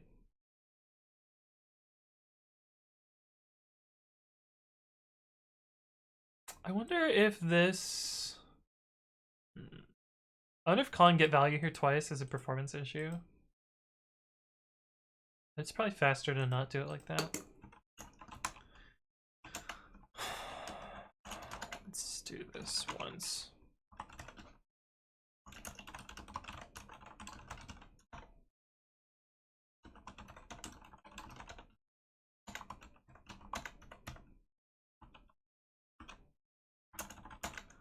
Just in case it's a performance problem.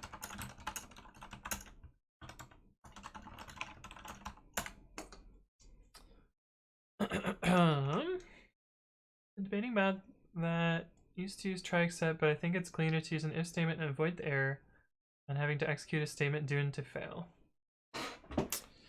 It's cleaner, but it has a race condition. Oh, did you just add sunglasses to hello Datalosh? Interesting. Race conditions just means you have a lot of cars driving. Indeed.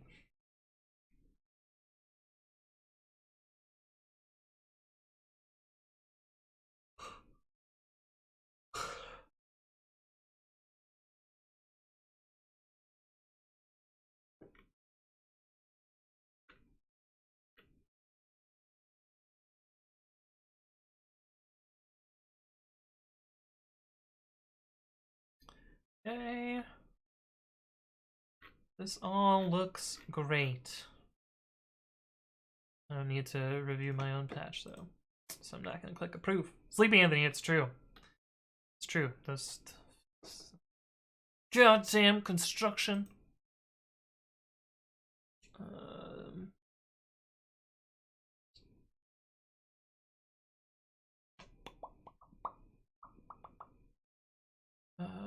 Oh, fucking YouTube sex bots. Why do they always have to sex bot? Oh, I think YouTube got him this time.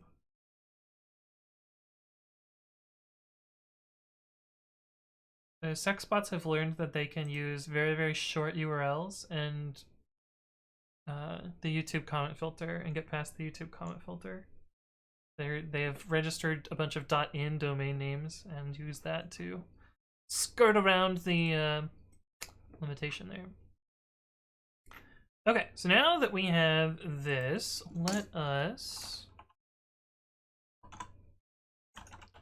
That was weird. Let us... Oh no.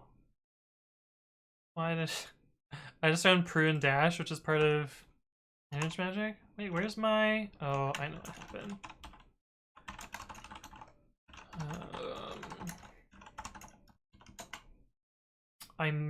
I finally decided to rename this file to no longer have .py on it.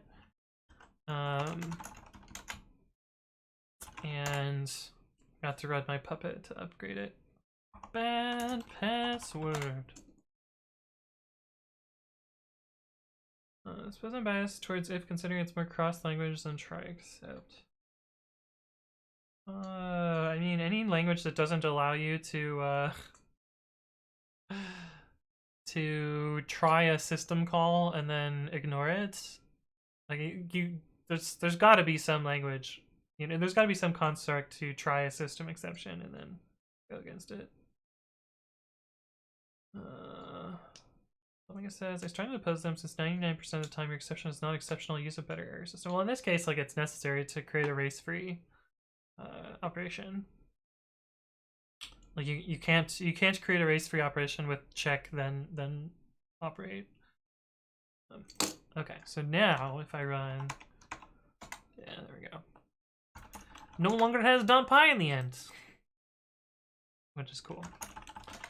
All right, let us git show 102. Let's be 1.1.0. 1.1.0.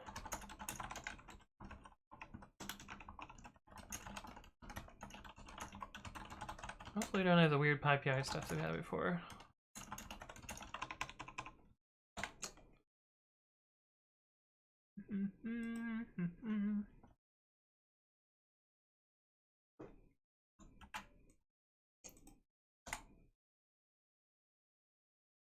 Okay, that should be good to go. Cool. Metabyte says, I am dangerously close to having enough to request a code review from Anthony. Gotta come up with something good to present. I see. Error codes / system is greater than exceptions. I don't know. I think, like, I don't know, with error codes, you end up in like the C style error handling where you're continually passing along, like, you know, is not nil kind of dealio, and in C it's like completely global. The fuck? There's like a weird, like a reflection of something. There's like a weird light on my ceiling. Well, I can't tell if it's a light. It kind of just looks like my ceiling is fuzzy. I don't know. It looks weird. ADHD. Yeah, what am I gonna do? Well, yes, there always are, but I won't remember them, and looking at it takes more time than running my if statement and writing the test for it. Yeah, but it's wrong. Are you gonna be okay with it being wrong? Lower ceiling. Yeah, that's actually, it kind of looks like a bad texture that's just on my ceiling for some reason. Yeah. Sniper's red dot, yeah. For example, there's a big reason why game engines avoid exceptions, as they're the plague. They introduce a ton of overhead and very unclear code flow. Yeah, well, game engines, well, I was gonna say game engines prioritize performance, but I think that's not necessarily true anymore. But depending on the language, like especially in C#, unrolling an exception can be kind of expensive relative to, you know, returning a value and checking that value, because there's all sorts of other stuff that happens with, you know, checked exceptions or unchecked exceptions. Sorry. But in Python, it's not significantly slower than just returning a value. I mean, it is, but it's not that much more. Okay, anyway. I digress. Oh, another thing that I did offline. Oh, I wanted to show you the cool thing that I did. Okay, so one of the things that I did offline is pre-commit.ci has now been renamed to pre-commit.ci web. So it properly reflects what this repository does. And I did all the renaming, and it was kind of a pain in the butt to get everything working. So basically what I had to do, let me show you what it looks like. Okay, so we had Terraform, and inside Terraform there's this lambda thing, and it has a mod path which originally pointed to pre-commit.ci.web.app:lambda handler. I think it's actually dot because they don't differentiate. This is what I had before, and I had to get to and I had actual code at /pre-commit.ci. And so this was the before state, and then the end state that I had to get to was Terraform with a lambda with a mod path of web.handler.lambda handler. This was like the end state that I wanted to get to. Oh, and with the code at web. And these are versioned separately. So I deploy this and then I deploy this. And so if I were to just cut it over immediately, I would get module not found. Like if I just deployed this part, just deployed the web, I would get module not found pre-commit.ci. And if I deployed this part, I would get module not found web, because this is the code that's in production. So what I had to do in order to go from this state to this state is kind of have a two-stage rollout. The first stage of the rollout is to make a bundle which contains both of the code portions, both the old code and the new code, in the same bundle. Deploy that, and then I could roll forward or backward from that. And then once so the first step is this green one. So step 1 is deploy the double bundle. Step 2 is deploy this new Terraform code. And then step 3 is remove this double bundle and just deploy the individual code. So that was kind of a neat roll-up pattern that I had to do to move the code around there. This actually isn't the first time I've had to do this. When I split out one of the lambdas from this, I also had to do this kind of 3-stage rollout. But did this with no downtime. It's pretty cool. They can no longer differentiate reality from digital life. Yeah. Software's easy, just don't run any bugs and off by ones. Yeah. On the other hand, it's Python, so exceptions are not going to have much of an effect since it's slow by default. Yep, exactly. Here's one says, I mean it is, but not that much more counter request for the bot. Yeah, I guess that's fair. Stega says yes. Well done. Wait, which thing? Oh, yeah. Off by ones, yeah. Daniel says, what is the best option to install pip locally? I don't have it installed. Well, there's a virtual lab there. I don't have pip at all. No pip 3. Nowhere at all. Nowhere to be found. I only ever install packages into virtual environments. And that's how I set stuff up. It might be a little bit too cautious, but that's how I do it. Here's a video where I talk about my reasonings and how I set that up. Man, that video was like hundreds of days ago. It feels like I just uploaded that video. Oh, crazy. Time is going too quickly, yet too slowly. But anyway, okay, so what am I doing now? I want to install Babby globally, but I don't want to use a global pip install. Yeah, I actually go over how I do that in that video.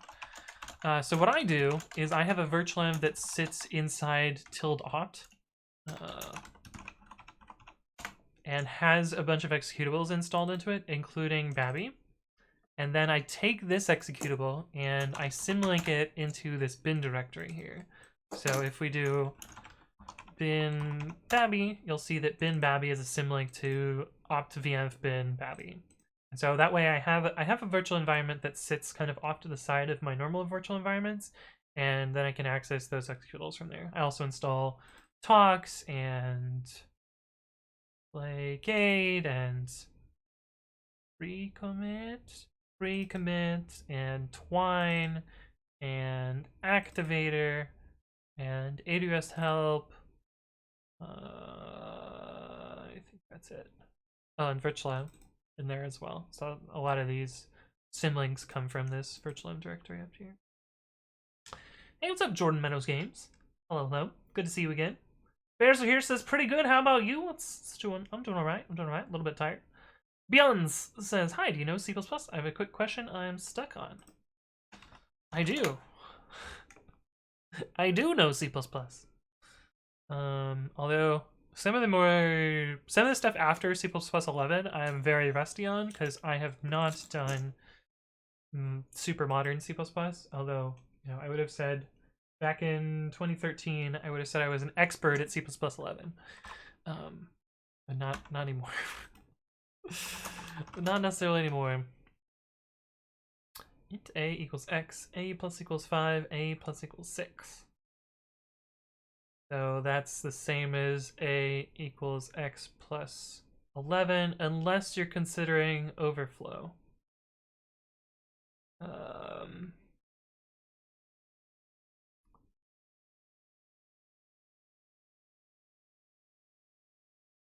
But yeah, it should just be x plus 11, and most compilers should be able to optimize those to be the same thing. And you probably don't care about overflow if you're doing things that are that straightforward at this stage in learning programming. With or without overflow, it will have the same result. There are cases where it doesn't have the same result because you could have globals and volatiles and threading. And it would need to do those as two separate operations. But yes, in general, it's going to have the same result.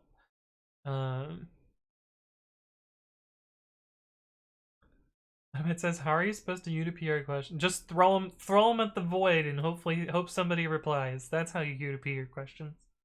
Corn Code says, "Is it worth it to write time-intensive utilities in a fast language and then bind them into Python? Running into performance issues with large data sets and thinking of using Py3 and Rust to find external handlers instead." Yeah, that's one way to speed up Python. Another idea is to take your pure Python code and run it in PyPy instead, which is a just-in-time compilation Python implementation, which can make things, you know, just magically faster. But yeah, let's do this. Oh, right, I moved my virtual environments around, so I no longer have requirements tools here. Upgrade requirements. It's not going to do plus equals 5 and plus equals 6 as separate steps since they're constantful. It could if they're global, and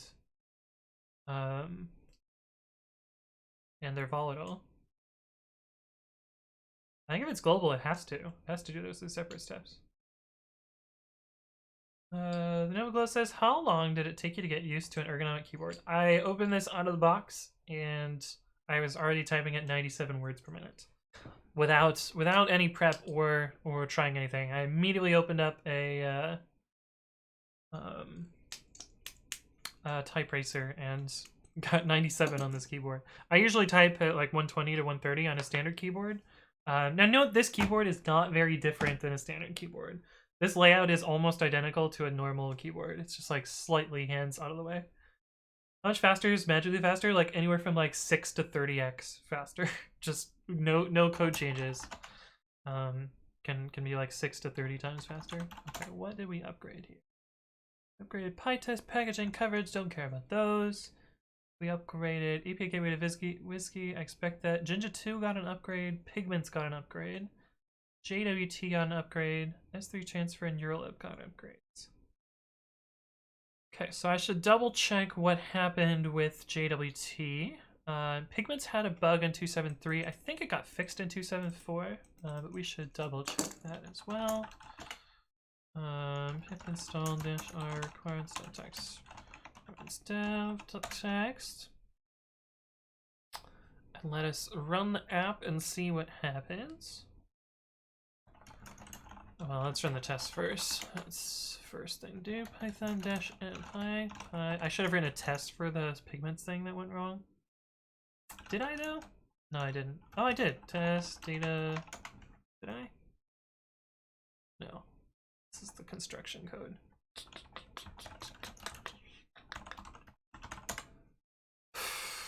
Okay, so that'll open this up. Should render. Let me look inside the database to grab a run and render that. And that was the problem with pigments. SQLite db.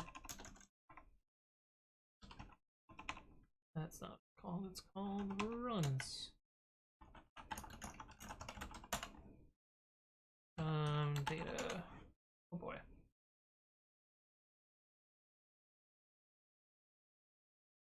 This is the run ID.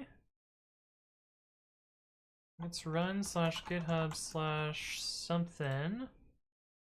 This slash that. Yeah. Okay, this looks good.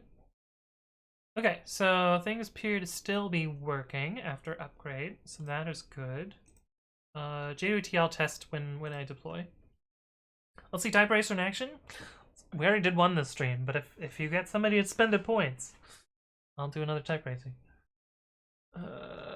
Global or volatile would have no effect on it. Wait a sec, I'll show it in the compiler explorer. It should matter though, since it has to be 2 operations. I mean, probably most optimizing compilers will fold that into 1, but I think, like, you know, another thread could make a write in between those. Global has an effect. My brain failed when it comes to volatile. The chance you're gonna have volatile is small. Yeah. Yeah. Oh, what? What is your... Oh, wizard. Oh, oh, magic. Oh, I see. I understand. Magically faster. I understand. Okay, so let us favicon this up. I gotta grab the pre-commit favicon. Web. wget precommit.com/favicon.ico. MS Windows icon resource. Oh, that's big. 17K. Huh. If you use volatile for multi-threading, you're doing something wrong. Oh, for sure. 100%. You probably want synchronization primitives and not volatile. But if you can guarantee that your integer writes are atomic, then fuck it, who cares? Hey, what's up, Dex Final? How are you tonight? I'm doing alright. A little bit tired. Doing alright, though. The best thing about C++ though, the C++ cons talks where people make crazy optimizations. It's so satisfying to watch. Look, I added context for here and now it's 10x faster. Yeah, it's true. It's true. Final says, little odd problem with PG2. I've managed to get 9/10 of the issue sorted, but one remains. When the script errors out due to a duplicate primary key, expected occasionally. Every time it tries to write to database, I get a transaction. Current transaction is aborted. Commands ignored until the end of the transaction error. The only way I can prevent the error is to close the connection and reopen it. Wait, a single write fails the entire transaction? Well, first off, are you using transactions inside your connections? Because presumably, if you use a transaction, you can just roll it back or continue forward. Not sure how to share something on Godbolt. I'm pretty sure there's a link.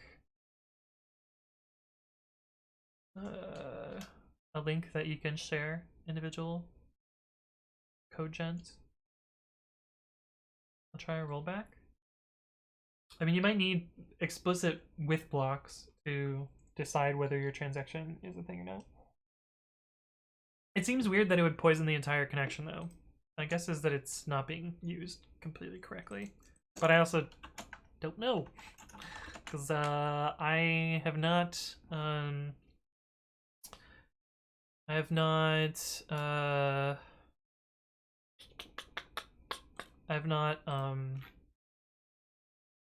worked with PsychoPG specifically. I've worked with the MySQL plugin, but not that one. Okay, so I want to find the header here. Image/vnd.microsoft.icon. Interesting. Okay. Shit.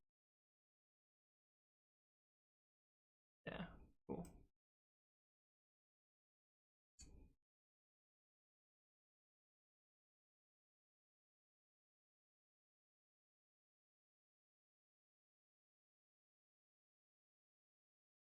Oh, I see. This one is just assign 11.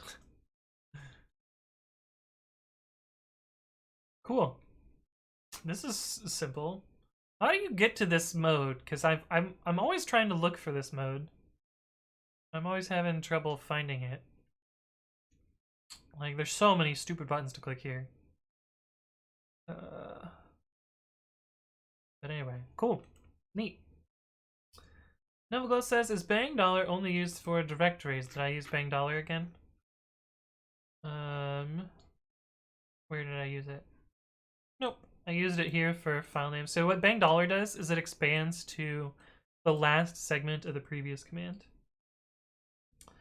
So I wanted to see what type this file was, then I immediately wanted to see how much size it took up on disk, and then I wanted to see how many bytes it was. But no, it's not specific to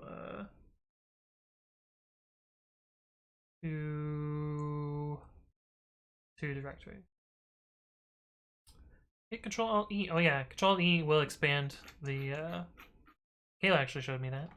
I do echo.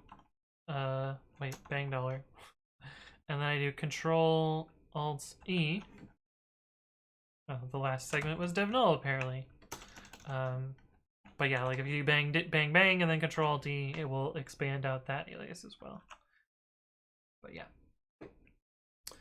Okay, web handler, we need to add the favicon endpoint. App.root favicon.ico methods equals get favicon ico. Actually, I'll put you below robots.text. Flash.response.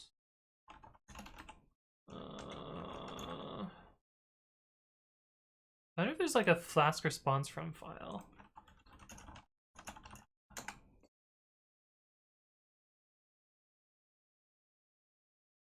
Send file.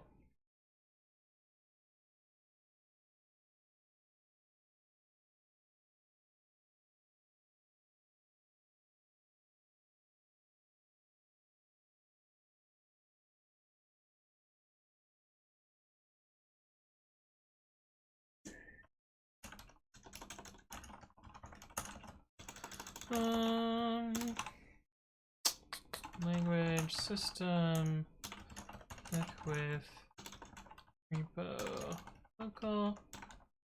But at that point, you're losing most of the benefits of the framework. That's pre-commit.ci1.com.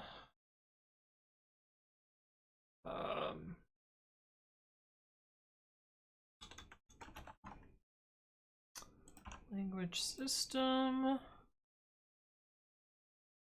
Repository local hooks.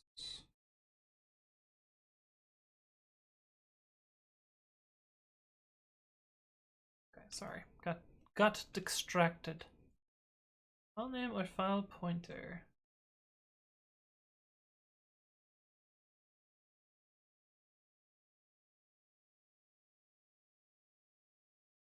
File name or that. This is relative to the root path.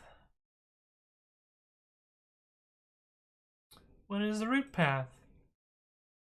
Absolute path to the package on the file system. Okay, I think I want to do flask.send file resources / favicon.ico. I think that's what I want. But I'm not sure.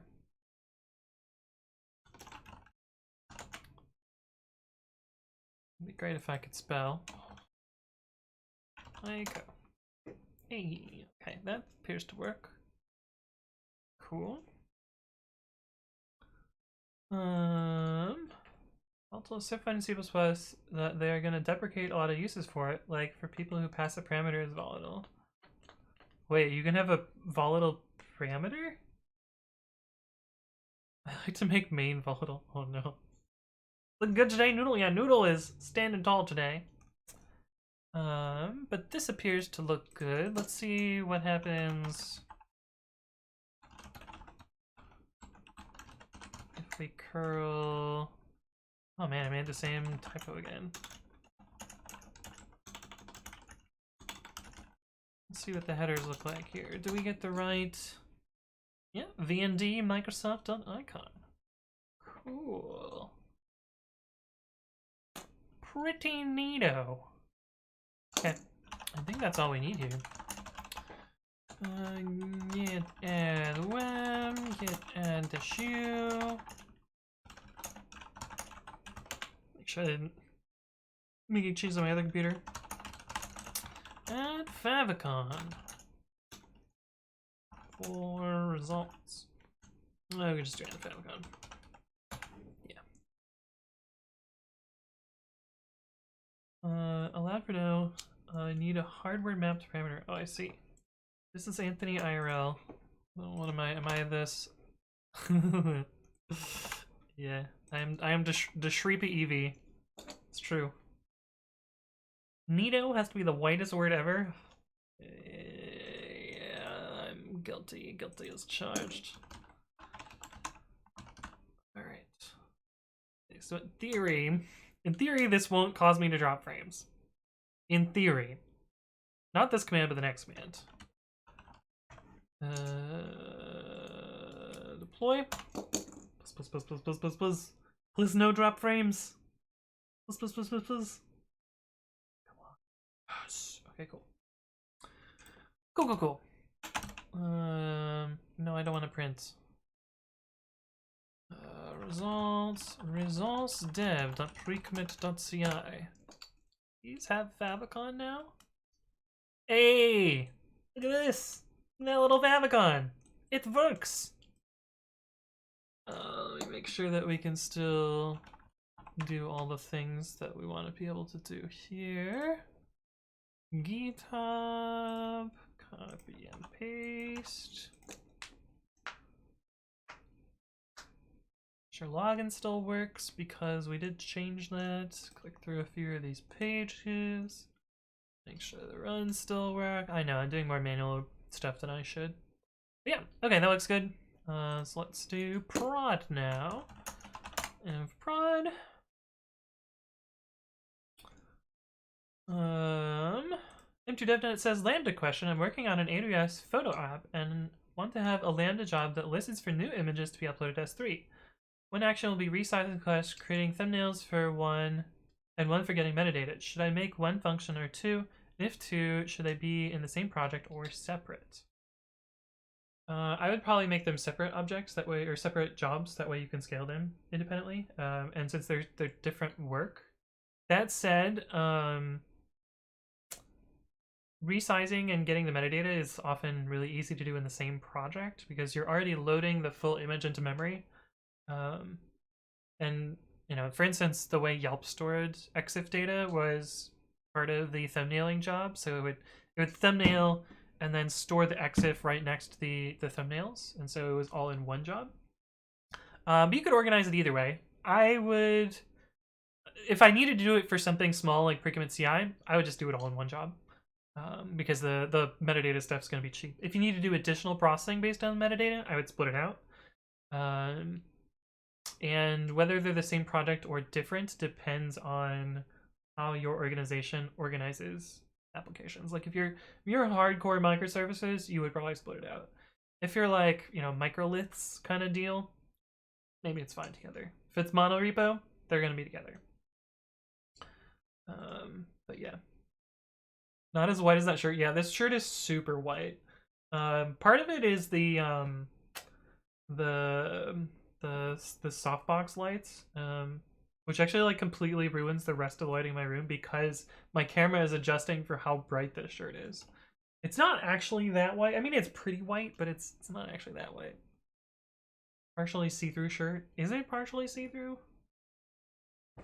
Can you? Oh, it is. Oh, I didn't realize how see-through it is. Yikes. Yeah, you deserve that bog, Michaela. Imagine Anthony in a wet t-shirt contest.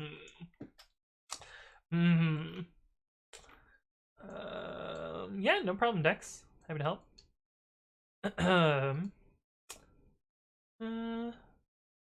It says, gotcha, thanks. Just for me right now. Cool.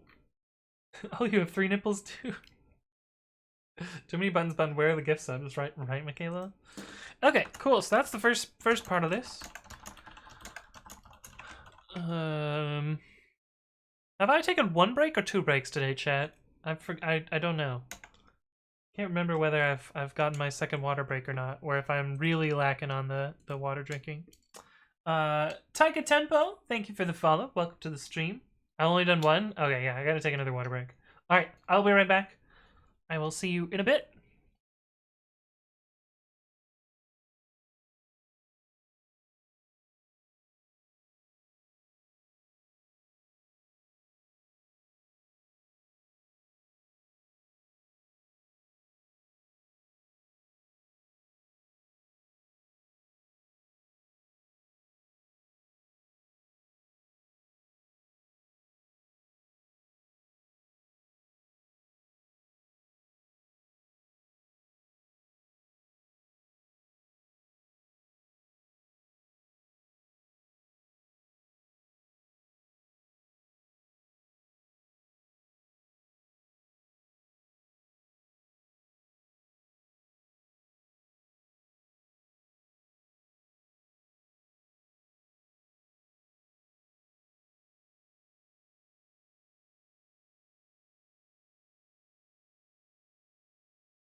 All right, we're back.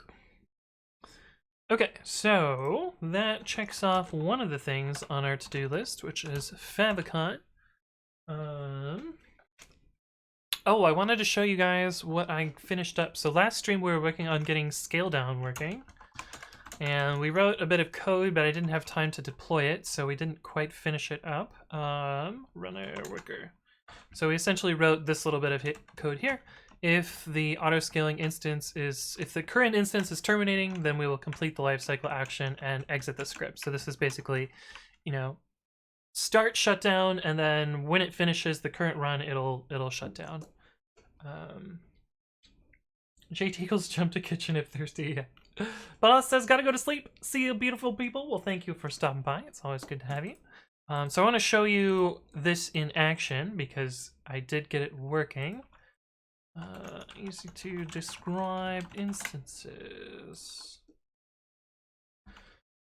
Grand public. Okay, so we should have 1 in dev. And journal.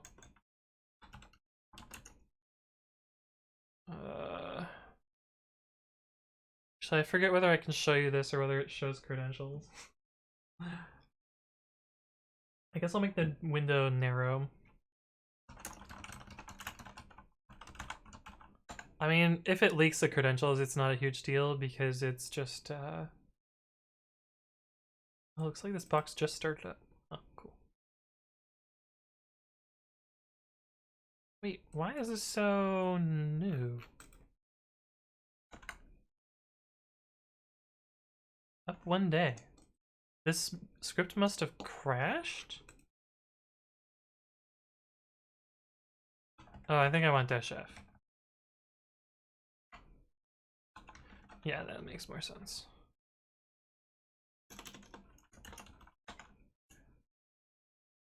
Yeah. There's lots of logs in here. Okay. All right. We want dash f, which will tail this here. I'm gonna make it narrower just so it doesn't show a credential here. Actually, I think I need to restart this now. No, it's not a tailer. It's not a.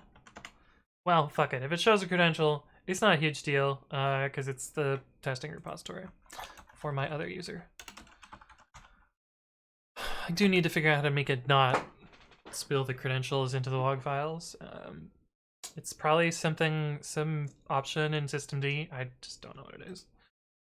Okay, but let me get the alias. Get this set desired capacity command ready. So we're gonna scale it down to 0.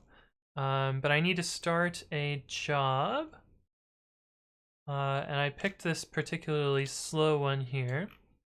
Let's do restore branch. So what this job does here is I added a local hook that just does sleep 120 in it, so that it triggers something so that I can make the race condition happen. So we start this by doing reopen. It should start running here. And if we trigger a scale down right now, it's in the middle of this job here, so you can see that it's waiting to run. It's running sleep 120 right now. And this box is already in the states. Describe auto or alias auto scaling. Describe auto scaling instances. Yeah, so you can see we're already in this terminating wait condition, so it's waiting for it to shut down. And as soon as this completes, which maybe I should have set it less than 120, 120 was because I was doing it slowly.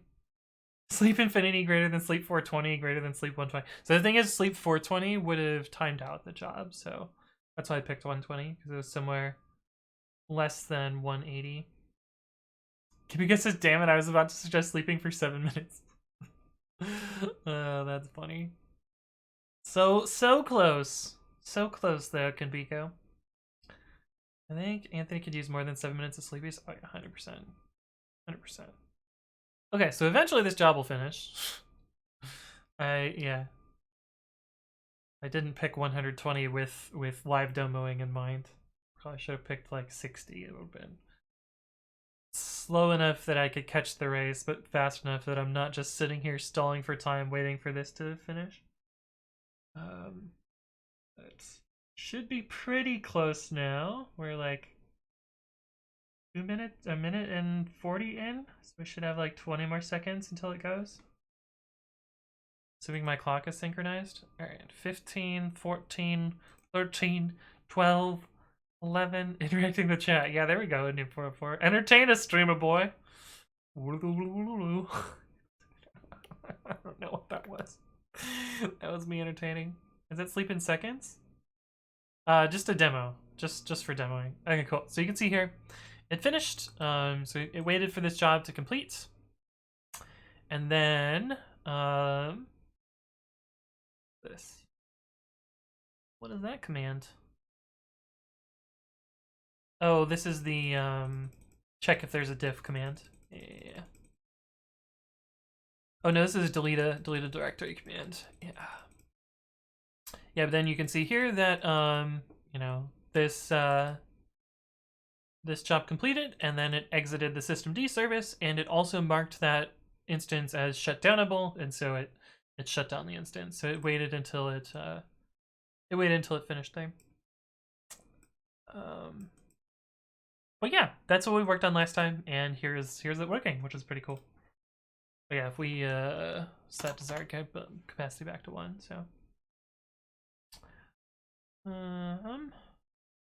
let's sleep in seconds. If I see sleep as a command, I automatically expect milliseconds. Well, bin sleep and bash's sleep uses seconds.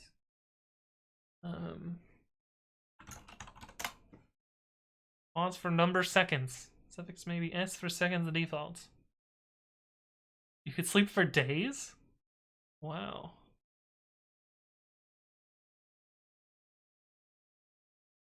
Wow. Huh. I'm surprised that it allows M, H, and D and S, but not MS. Sleep 1000 MS. Not a thing. Mesh, please. Shutdownable, I think I mean shuttable down.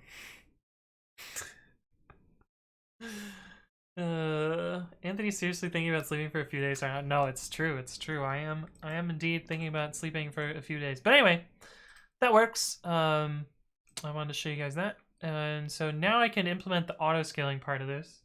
I need to do some research on the auto scaling stuff though, so I don't really know quite how to implement it. I think the way that it's going to work. Get out of MS Paint too. I think we start with. Do we have a cloud? Do we have a cloud that doesn't have a thought bubble? Thought bubble? Okay, whatever. This is.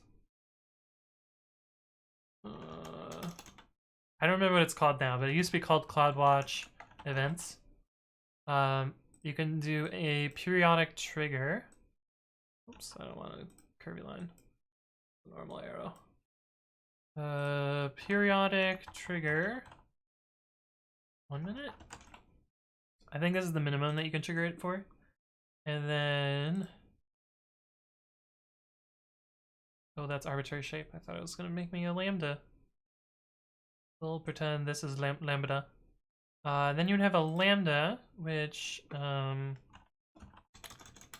don't know, call it set metric or whatever. And that lambda reads from this queue and the auto scaling group. And so it reads the queue size out of this. Should give that another color.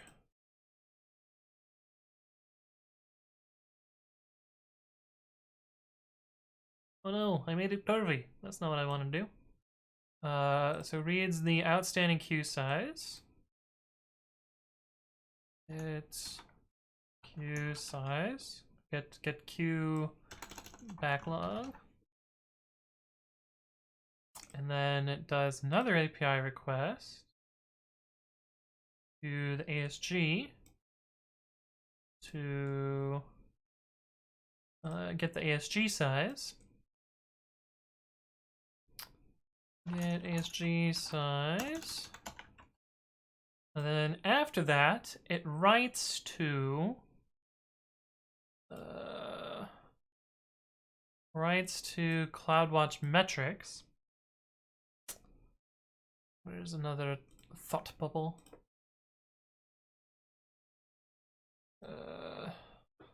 CloudWatch metrics. So it like divides these, does some fancy math here. And then auto scaling can read from CloudWatch metrics with a fucked up line. Auto scaling can read from CloudWatch metrics to decide whether to scale up or scale down. So I think this is how I could scale my auto scaling group relative to SQS. You would think that this would be simpler than setting up all of this infra to make that happen, but I guess you would be wrong. I don't know. But yeah, I need to figure out how this works. So I'm gonna do that offline. So we're not gonna work on that today. We're gonna work on something else. But yeah, 24-hour sleep stream. I don't think. Well, I don't sleep in Twitch appropriate attire, so I don't think that would work out. I think I'm getting sick too, which sucks. Cheese Point says, so we just stall the shutdown signal for some time to let the job finish. Yeah, pretty much. Noob44 says, by the way, Anthony writes code. Your YouTube videos are top notch, such concise info with no bullshit. Yeah, I basically try and jam all the stuff in there, make that happen. I try and not have fluffy fluff. I know it's not great for the algorithm or whatever, but yeah. I try and get the information out. That's the goal of the videos, not to clickbait or whatever. Fin Programmer says, I don't have a clue what you're talking about. Is this DevOps? Kind of. So basically what I have right now is I have a work queue, which things get added to this when CI runs are triggered. So I've built a CI system. The way it works is things get put on this queue, and then the auto-scaling group picks up things off the queue and runs them. That's the simplified version of this. But right now, the size of my workers is hard-coded at 2, which eventually it's going to be more popular, and 2 workers isn't going to be good enough. Right now it's good enough because at peak, like worst case, I'm 10 minutes behind. So a job takes 10 minutes to run, which is pretty bad, but not end of the world. Not like, you know, it's not like Travis CI times where it's taking like fucking hours or days. And so what I want to do is be able to better adjust to times of load, and scale up and down my auto scaling group such that, you know, that wait time is either 0 or you know, on the order of seconds instead of minutes. And the way to do that is I need to write a system to tell AWS autoscaling to scale up or down this autoscaling group. And the general way to do that is by doing something like a diagram like this, where you have CloudWatch events to trigger a cron. That cron triggers a lambda. The lambda reads from SQS and reads from the ASG, figures out the size and the backlog amount, divides or does some math there, writes a metric to CloudWatch metrics, and then you have rule-based scaling alarms based on those CloudWatch metrics to scale up or down the ASG. I think that's how it works. I'm not 100% sure, but yeah, that's what I'm trying to draw here. Jordan Meadows Game says, would you like to see some 3D modeling? I mean, feel free to post links in chat. I keep them on. Naked Sleeps. I'm not... We don't have to talk about this. Never mind. OnlyFans live stream. Yeah. 10 minutes is 10 minutes too much. I agree, the Jill Mega. Currently, it only happens once a week. So it only happens during auto update, where it isn't really humans that are waiting 10 minutes. But, yeah. Oh my god. Sure. I mean, I don't know if you're trolling or not, but but this doesn't actually upload the file to the internet. But yeah. Anyway, the slow jobs only really happen during the burst when pre-commit.ci literally runs everyone's repo all at the same time. And so it's not a huge deal. But like if we look at I mean, I can show you. We actually have data for that. SQS. Oh, Fanny Snackman and Mr. Follow, welcome. And Quazer, thank you as well for the follow. Welcome to the stream. Hopefully you're doing well.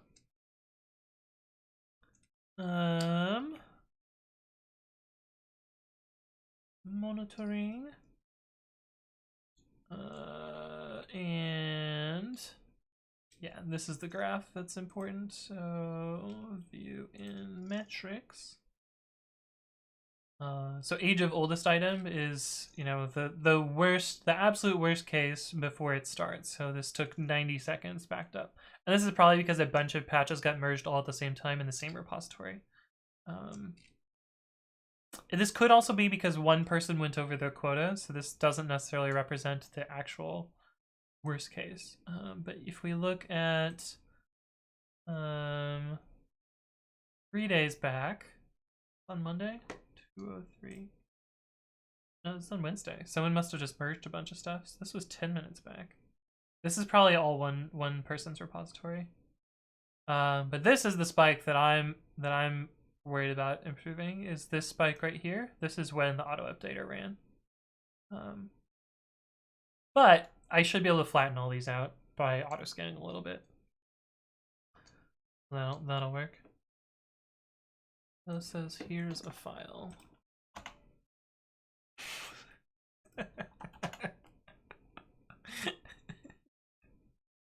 It's funny because my friend on Twitter made almost exactly this same joke about, you know, I added pre-commit to my dot files.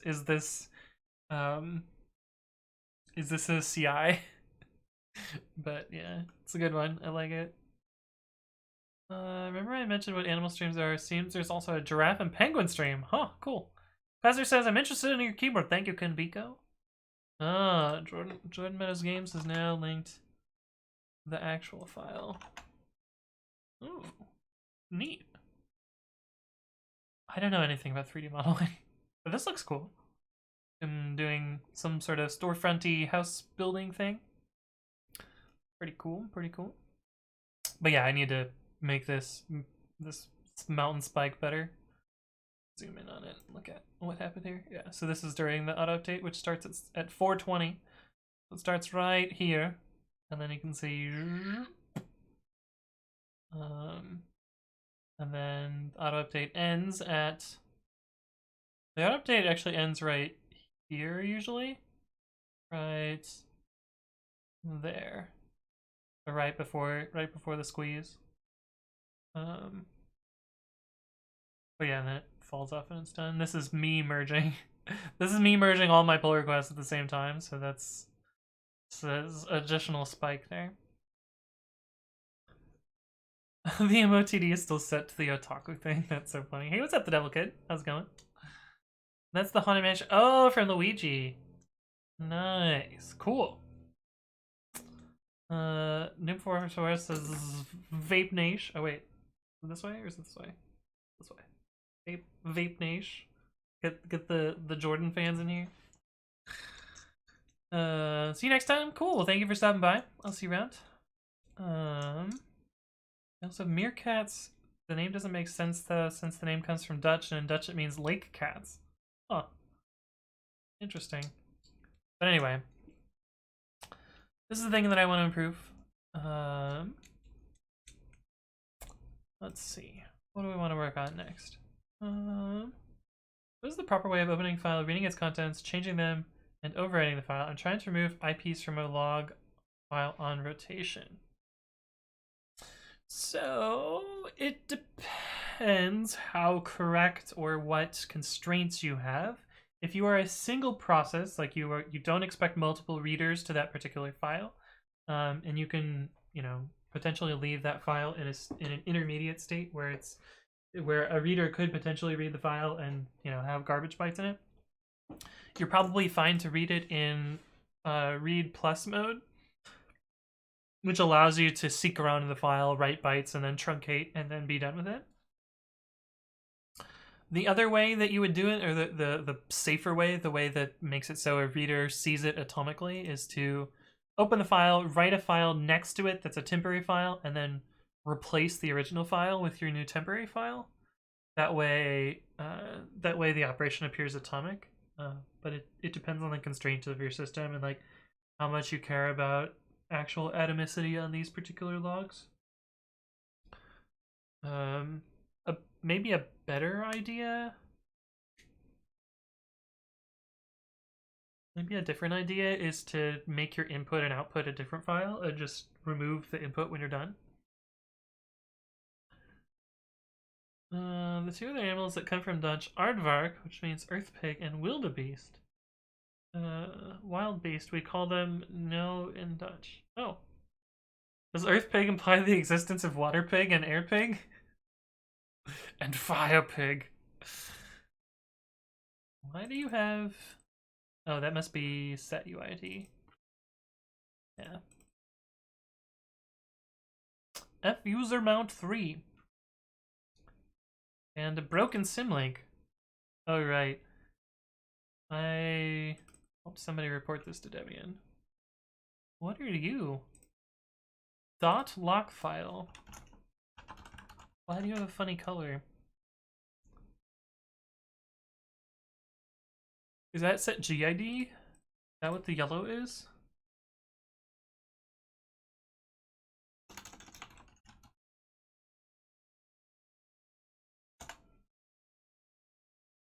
How do I... What? Oh, that's set GID? Is that what it is? I don't know. There's a lot of setuid bits in here that I'm surprised about. Anyway, I don't know why I listed that directory. Okay, cool. But anyway, I wanted to show you that thing. Let's look at our to-do list. So one idea is to do the login redirecting. That would be entirely in the website. The other is in Skip.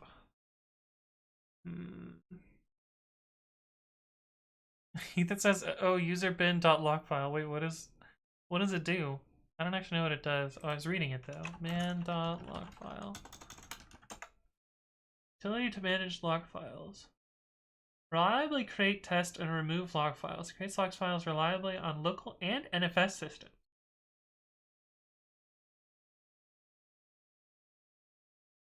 They're performed atomically by a single call to link.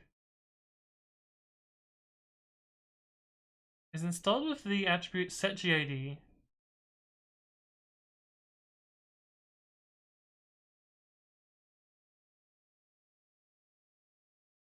The names .lock and lockfile were already taken, hence the name .lockfile. Smiley face. Why is the smiley face underlined?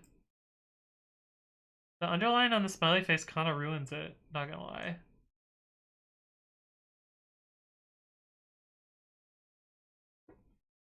Pretty funny though.